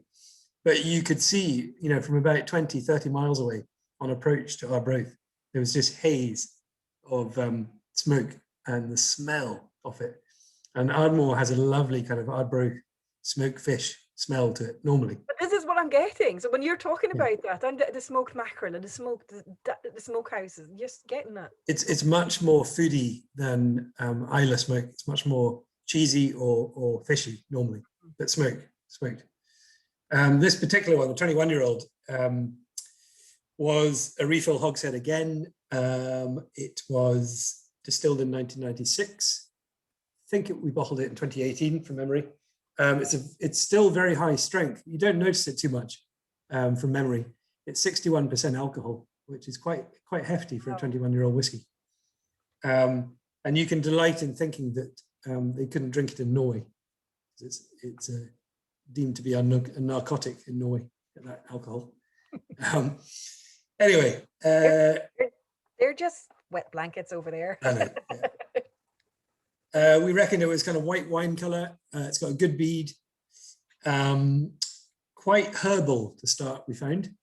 So we found parsley, fresh hay, and then some charred wood, and also quite mineralic. So it's less foody, this one, maybe, than some other Ardmores you've tried. But it's definitely got the smoke on the nose. Hopefully you're getting that tonight. As with a lot of smoky whiskies, it starts off quite sweet on the palate, which is always a good thing. And also salty, and potentially a bit like a kind of salty toffee style, or saltwater taffy, as we call it. And then quite a lot more smoke coming in by this stage on the taste.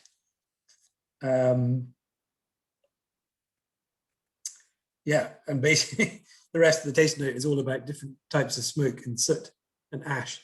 So I'm getting that it is quite a smoky Ardmore. Ardmore has, over the years, it's had fluctuating parts per million, ppm, phenol count. It's ranged from, I think, around 8 or 9 right up to quite high phenol count. I think recently they've settled on about 18 to 20, which is probably coming down to about 10 in the spirit. But it was originally, it was an unusual one because it was a peated malt from the East Coast rather than the West Coast, but designed to be by the owners for their blends because they didn't own any West Coast distilleries at the time. And that's why they converted Ardmore to a peaty style. But as I say, it's been all over the place over the years. I mean, I know I'm not drinking the same whiskey as you are, but what you were describing very much is true to what I'm trying as well. I'm trying the one that came out in 2020 last year, right? The 18-year-old, very exactly, not as strong. It's only mine is only 55%, so it's not as strong, and it's yeah. not as smoky as you described the other one, but savory, very savory. And then it got that green finish, tobacco leaf and barbecue. Is Ardmore, I mean, as an independent bottling, is it quite popular in Sweden? I don't know. Do you see it often? Well, I have a Swedish friend. When he comes to Edinburgh, he always asks me, do I know if there's a good Ardmore out at the moment? And Right, so it is a well-known brand. Yeah, good. yeah, but he's a bit of a whiskey geek as well, I suppose. But yeah, it is a brand that I think, see, the whiskey knowledge in Sweden is quite high, so they are aware. But well, yeah, my friend Hans always asks me, do you know of any good Ardmores? Because it's the kind of whiskey that you would get in the likes of, like, Royal Mile Whiskey might have their own cask and they'll have their own Ardmore. Or yeah. Yeah, so it was always my job to find out where they were. Are you enjoying it? It's taken us to on a different direction from where we were before, the peat. I suppose the Glenord was beginning to hint about smoke in a weird way. Yeah. I like it. I like it because you just never know what you get, and I think it's a great whiskey, and it's really nice. It's just coats the glass beautifully, like that real nice oily cuddle it's giving inside of the glass. Imagine that being the inside of your cheeks. Yeah, it sits nicely. Yeah, I'm enjoying it, even though I'm not drinking. It was a favorite, one of my early kind of I don't know the right word to use, but mentors was a guy called Andrew Giorgiuri. And when I was trying to get into the whiskey industry in the 90s, and it was just as the industry was coming back very slowly out of the last kind of shakedown. And he said, come and see me. And he was chairman of Allied Distillers at the time. They own Ardmore. And he said, come and see me over in Glasgow way. So I went over and he gave me a few drams. You should try this one, this one, this one. He said, my personal favorite, and bearing in mind they own Lefroy and other things as well, but his personal favorite was Ardmore as a distillery. He loved going to it. And he was a great help. He said, forget about whiskey until it comes back. Go off and do some other alcohol for a few years. So I went off and enjoyed wine for 7 or 8 years, which was good. But yeah, so I think it's one of those kind of unsung heroes, Ardmore. It is a great dram, and it is, even though the peating levels do fluctuate, the consistency of quality is pretty high, at whatever peat level it comes out at. The only downside is because it's mainly been distilled for blending rather than as a single malt over the years, the wood quality hasn't always been as good as some of the other ones. Well, you can tell it's a really good base for a blend. It's got big broad shoulders. It can hold up to whatever else you put in there. So you can see it's made for blending. Yeah. Is it okay? Good. Is that going down well? Yeah. Good. Next one, I think I have the same as you have. I hope so. Yeah, I hope so too. I've actually got it as well, amazingly. Yay. Kalila, 12-year-old. Oh, I've run out of glasses. Well, what are the chances?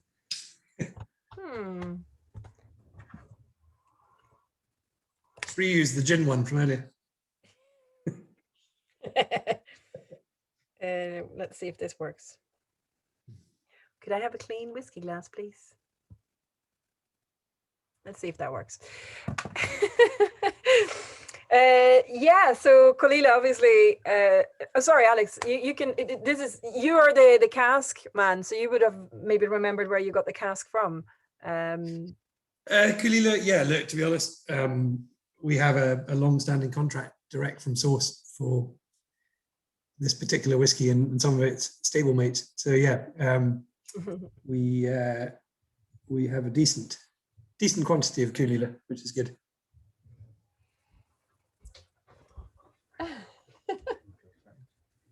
That's amazing. I don't get that luxury in the office. I know. I thought he was going to send one of the children over, but that maybe wouldn't have been correct. Jenny, I think it's great because I know everyone has a boss at home.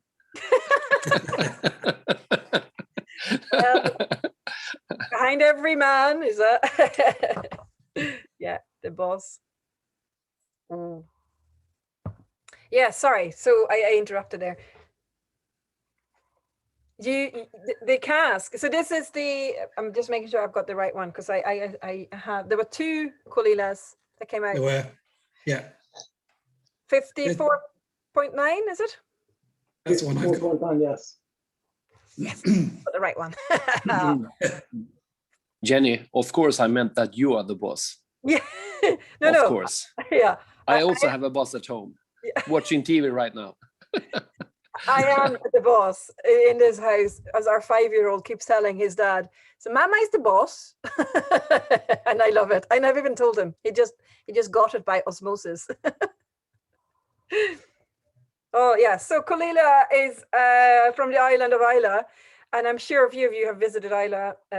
In fact, I was interested to find out, how long has SMAD, your whiskey club, been going on for? How many years or decades? I don't know. We are 24 years this year. 24 years old? Yes. Because am I right in thinking you're a very established club, obviously, and I've heard of you since I joined the industry way back. I didn't know you've been going for that long. That's Done 25 years next year in the summer. You'll need to buy a decent whiskey for that, Anders. Absolutely. 25-year-olds. One 25-year-old, maybe with the Adelphi labels on. Well, if you only knew somebody. Not here. Oh. How many, Anders, how many members at the moment in the club? We are 420 members. Wow. Amazing.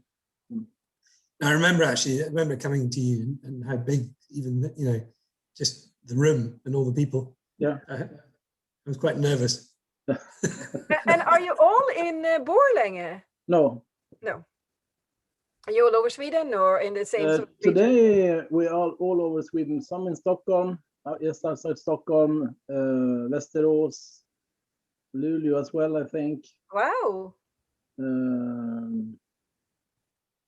Gävle, Valbo. Hudiksvall, Hudiksvall, yes. Hudiksvall. And even two guys from Finland. Yeah. Oh. Wow. We send them whiskey for every tasting over to Finland. Sorry. Anders, please tell Jenny and Alex more about the great expectations for a 25-year-old next year. We can take it later on. Yes. Yes, we didn't hear you. We could do 5 casts of 5-year-old. Born optimistic, I was thinking the same thing. 5 casts of 5-year-old. This is great. Yeah, no, you're definitely a well-known club, and you've obviously been going for quite a while. And have you been part of it from the start, since the start, Anders? No, I've been in the club I've been the chairman for 12 years. Okay. Yeah. Okay.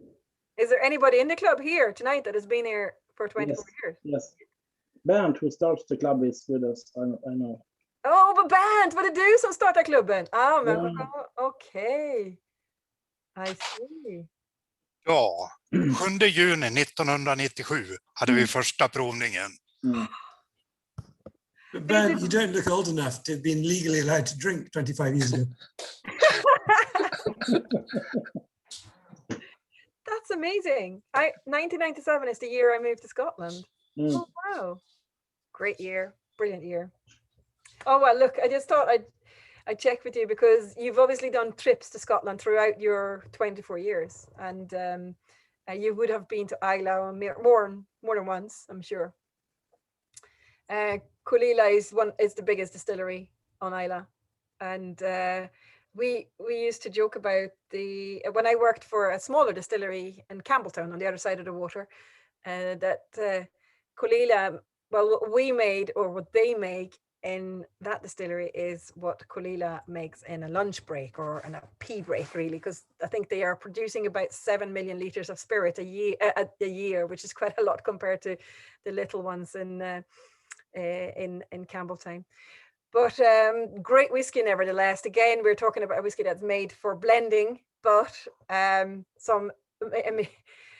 I don't know, but Colila is, we were talking about consistency earlier with Ardmore, which I agree with, but I think Colila is just, if you look up consistency and the in the dictionary, there's a picture of Colila there, because it's just, I rarely have tried a bad Colila. But anyway, let's, there's some obviously better ones and there's some good ones. So the one we're trying tonight is a 12-year-old Colila. It's bottled at 54.9%. There are 306 bottles. And this is also one of the ones that's coming out in March. That's Systembolaget. Yes, I got that right as well. See, I listen. I should have read my email before, but it's a refill bourbon hogshead. And the color, I've got quite a dark room and a funny light in here, but I can see here that it's quite pale, straw. We have another word we sometimes use, but we shouldn't use it in the tasting. But it's very pale. But that's kind of classic of a refill hogshead bourbon from, a refill bourbon cask from Colila anyway, that you wouldn't expect much color. And it was great because, you know, we found in recent years, we've had some pretty deep, dark sherry ones as well. Mm-hmm. And it was lovely to have this very natural one. Mm-hmm. It really does show the freshness of Colila. Yeah, this is like the true DNA of the distillery, wouldn't you say? Like, it just lets that profile shine through. And it's crisp seaweed. I mean, if you stood on that pier outside the distillery and you're getting hit by it, and it really is that seaweed hit on the nose. Oh, actually, I was going to do, because I have a bottle here, I was going to do the bead test, something that in all my years in the whiskey industry, I hadn't heard about until I joined the Adelphi crew. And Alex and Connell were busy, we were on Zoom, they were busy shaking the bottles and then showing everybody the bead. So now I'm the same, I'm one of them. And actually, Colila, two of my favorite distilleries, Colila and Clynelish, without fail, they bead really well. Yeah. Well, that's because they're such great quality and oil in that whiskey. Really great. Oh, yeah, brilliant. So good bead, good beading.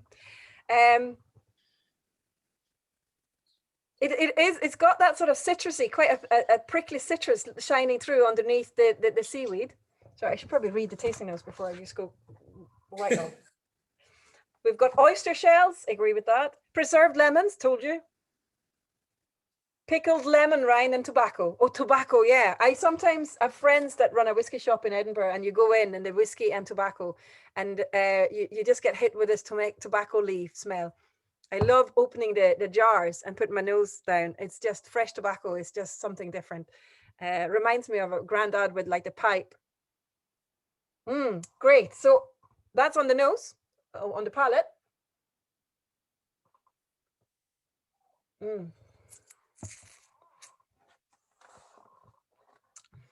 Oh, wow. Really earthy. So when I was little, my parents were part of Friluftsfrämjandet. So I was in Mulle, in Strövarna, in Tre Vildmarksmål. And then I was a Lufsarna leader. This is in style with Scouts, but it's not a movement as the Scouts. It's sort of a appreciation of your nature kind of class that you go to as a child. And I was in all of them, and my dad was the leader and my mom was involved as well. And it just reminds me, not that I was drinking whiskey in these, obviously, I'm not saying that you drink whiskey in Mulle, because that would be wrong. Or would it? Anyway, it reminds me of sitting on these little chopped down wood trees, and you're smelling the moss and the really wet forest floor. And that's what I'm getting on the palate, really wet forest floor. Briny, ashy, yeah, it does have that ashiness of the Finnish barbecue, where you get the little sort of white ashes coming. Savory, and I like this one. This is earthy mescal, that's a good one. I like that, I can see that. Aroma, of a swimming pool changing room. Who was that? Was that Graham? I can't remember whose tasting note that was. But when it came out, when he said it, I was like, yes, it's just that little hint of the Chlorine. if the chlorine, yeah, exactly, and maybe wet feet. No. Yeah. For me, But that's a great thing. Reminds me of one of the most peculiar tastes someone mentioned during a tasting. I don't know the English word, men på svensk. In Swedish, it's våt flaggstångslina. I must admit, I've never tasted that, but someone obviously done. Somebody has been licking flagpole cables, yeah. So wet flagpole cable, which you can get that. Well, look, no joking apart, we've always been very rude about Islay whiskies because we think it makes them taste better. And you know, we've had dead seagulls washed up on the beach. That was a classic one. Grandfather's pajamas. Yeah, but there is one guy, I'm not going to mention names, who's quite far away on the other side of the world, who came up in the same tasting, and it wasn't about an Islay whiskey, I can't remember what whiskey it was, but he came up with 2 tasting notes that completely shut the room up for about 10 minutes. No one could speak. First one was glass. He said, this tastes like glass. And then later on in the evening, he said, I can smell ghosts. So yeah, whatever you think, it can't get any stranger, quite literally. But yeah. Well, we have a saying in Sweden, taste is like your bottom, it's split in 2, divided. So it makes no sense in English. I've said it many times and people have looked at me blankly. Men smaken är som baken. And that goes for whiskey. We all like different things and get different tasting notes, which is why we love it so much. Yeah, it'd be very boring if we all had the same. I know. There would be no discussion, which would be even more boring.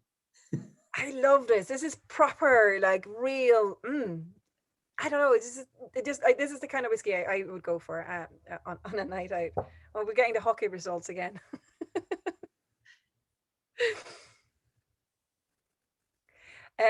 Okay, so we have actually tried the last whiskey on the list, but we haven't finished the whiskey in the glasses, I hope, so we can go back and try. I mean, I really want to revisit that Mortlach, especially after having tried the Colila. But will we do a little breakout, or am I taking up too much, or are we taking too much? I'm taking up too much of your time. It's 7 o'clock here. I'd like another breakout room session if you want to, but it doesn't have to be. Can we take a breakout, and after that we will have the voting for the best whiskey of tonight? Is it okay? Perfect. Mm-hmm. Yeah, works for me. See you. Oh, you're still there. Excellent. Yes. Still here. Mid-sentence got cut off. That's the usual. I was just telling everybody how much I like to talk. Has everybody selected what whiskey they will vote for tonight? In our group, we have decided together. No, no, we didn't. We discuss it. We discuss it. No. How do you do it? Do you do like a poll, or how do you do the voting? We do a poll, and we have someone who sits 2 or 3 in every. Then they will do one poll, and then they'll write in the chat room. Okay. Om man inte gör så här. So it takes a little bit longer to vote, to count the votings. Bernt gör det. Have you gone back to try them again? Because I was just saying to my group there that I went back to the Mortlach, of course, because it's the luxury whiskey tonight, in my opinion. Yeah. And it's just phenomenal. It's just opened up a lot more in the glass. It's so rich and really savory, but sweet. You know, Jenny, we didn't get so much as you did. Yeah, I was just saying I've only got a little bit left, and I have to do another tasting on this. So I have to put it away and not find it sometime and think, oh, I must treat myself. It's clearly The great for thing work. about not having too many people in the office is you can hide these. I wonder where that is. I must find where that bottle is. Coming in next week. And then I'm doing something that is maybe brave or stupid, I don't know, but I'm going back to the Ardnamurchan after having all these cask strength whiskies. Let's see. We have found, actually, no joking apart, we've been doing the Ardnamurchan tastings. So we've had little tasting packs of 4 different miniatures. And when they open, when they're in the glass, oxygen gets in, because it is young whiskey, 5 years old, they really do develop. And by the end of the evening, if you go back to them, they've taken on a whole new style, which is great. It certainly works. I know that it's lovely, still lovely. Okay, are we ready to do the poll, the voting? Yes. Yeah. Am I allowed to vote? Oh, yes, I am. Woohoo! Okay. What does this mean? Would you like Trump to be the president again?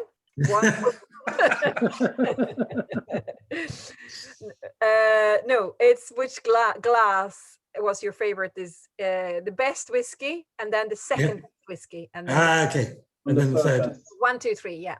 1, 2, 3. Oh, it's really tricky. Now I'm going to be second.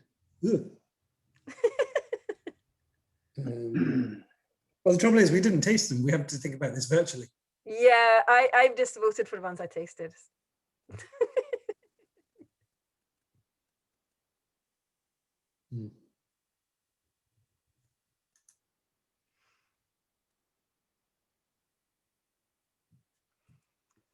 I love how the setup is. I'm just looking around in everybody's little screens there.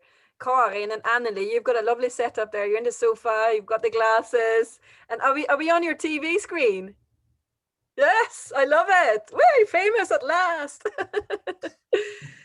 Great. Yeah, hopefully there won't be a sequel. Yeah, and Monica, is that a real picture behind you, or is it a fake picture? No, it's the real. It's the real deal. That's your bar. That's my room. Oh, your room. It's great. Thank you. And I think, Bengt, you two have a great background.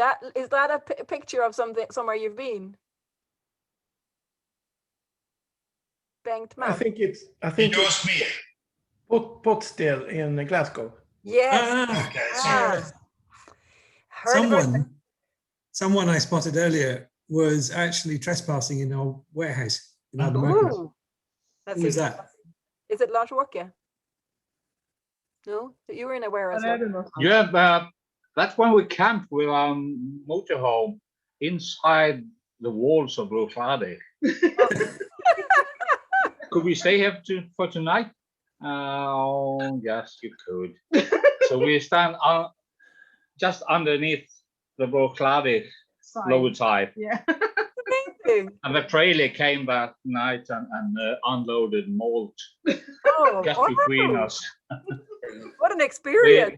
We didn't use the gas. I mean the gas in the motorhome, cooking breakfast and turning on the gas. No. Headline news: Swedish couple blows up Bricklatic. Yes. Oh, I love that story. That's great.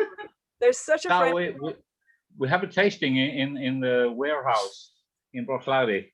Just me and my wife and one more Scottish guy. Yeah. And a Scottish taster guide who talked like he was real Scottish. I don't know. I don't understand many words what he said. Was he wearing a kilt? The whiskey was fine. Yes. All that matters. Yeah. I love it. Lars-Åke. Yes. To me, that sounds like a fantastic VIP tasting. Yeah. Yes. A tasting for 3. Yeah. I'm looking here now. You've got a Jerker, you're sitting in front of a warehouse. Is that our warehouse? Yep, it was Springbank with Frank McCarty. Ah, yes, I can see. Oh, I see the grey silver fox behind you there. Yep, absolutely. Ah, nice. That I can actually smell that warehouse as I'm looking at it. Okay, folks, we got a result. Yeah. We got a result. On the first place, we have with 167 votes, Mortlach. Glass number 4, Mortlach, is one for the first place, 167 points. On the second place, we have glass number 3, Breath of Speyside, with 63 points. Nice. And for the third place, we have glass number 2, Linkwood, 42 points. And for the fourth place, we have glass number 5, Glen Ord, with 35 points. And for the fifth place, we have glass number 7, Kaulila, with 30 points. And for the sixth place, we have Ardmore with 28 points. And glass number 1 on the 7th place with 19 points.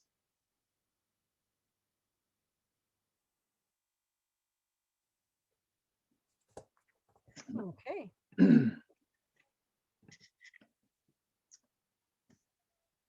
And for the price of the whiskey. What? Can I win a whiskey? No, for the price, what we have paid for the whiskey. Oh, okay. Oh, yeah. The Ardnamurchan, we decided later on to buy it because it was released on November 11th of November 2020 in Sweden. Then it will cost 749 crowns, but we will buy it in an auction, and we paid 1,273 Swedish crowns for that whiskey. 1,273. Ardnamurchan. Glass number 2, Linkwood. The price was when we bought it 2,559. 2,559. Glass 3, Breath of Speyside. We will pay 1,059 crowns. 1,059. And for glass number 4, Mortlach, it will cost 6,870 crowns. 6,870. It's a bargain. Yeah. And glass number 5, Glen Ord, 1,897. White, 1,897. And the glass number 6, Ardmore, 1,979. 1,979. And last, glass number 7, Kaulila, 1,169. 1,169. Bingo.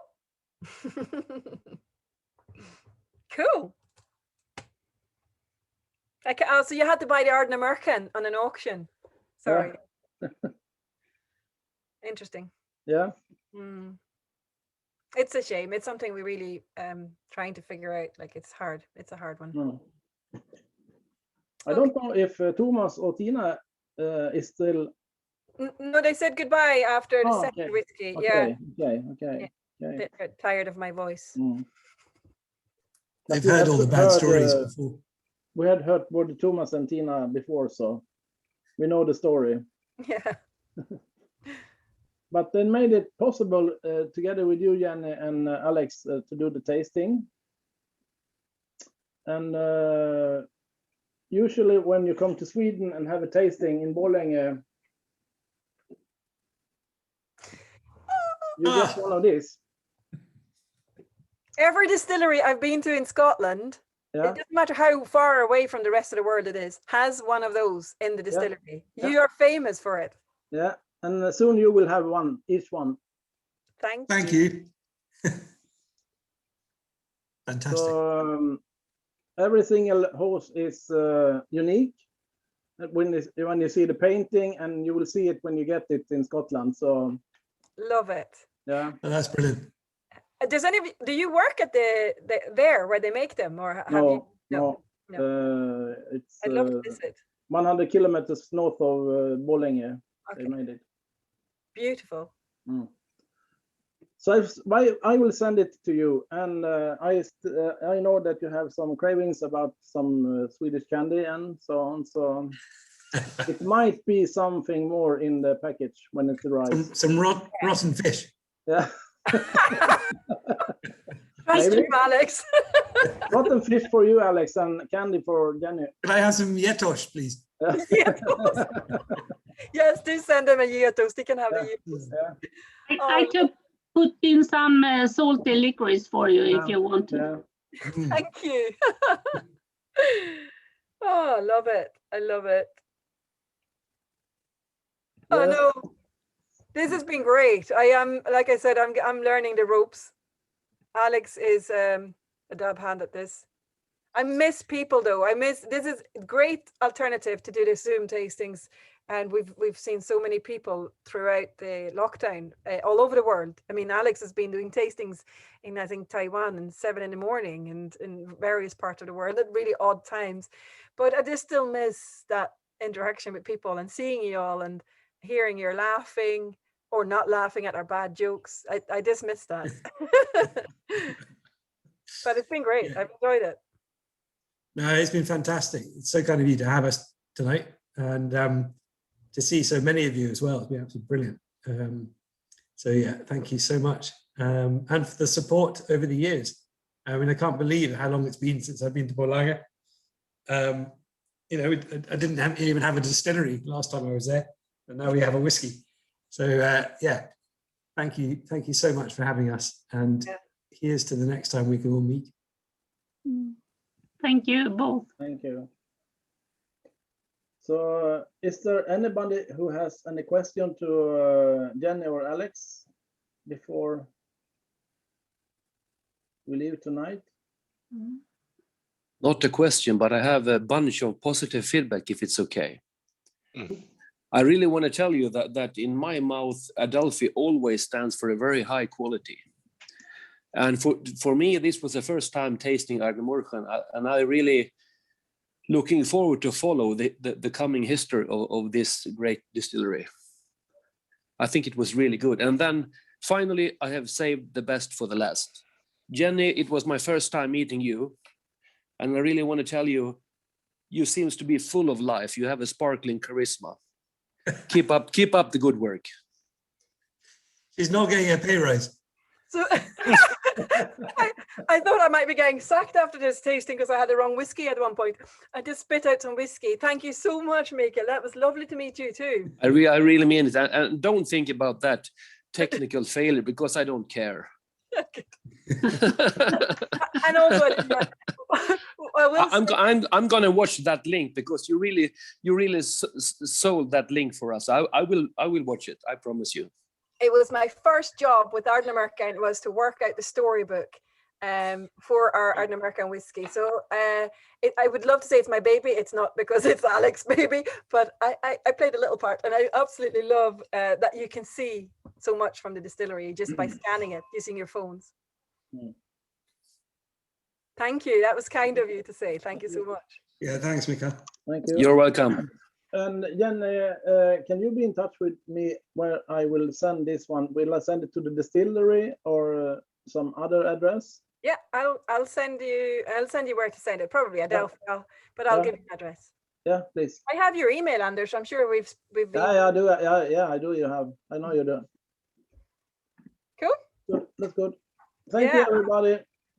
Thank you so much. Thank you. Thanks a lot.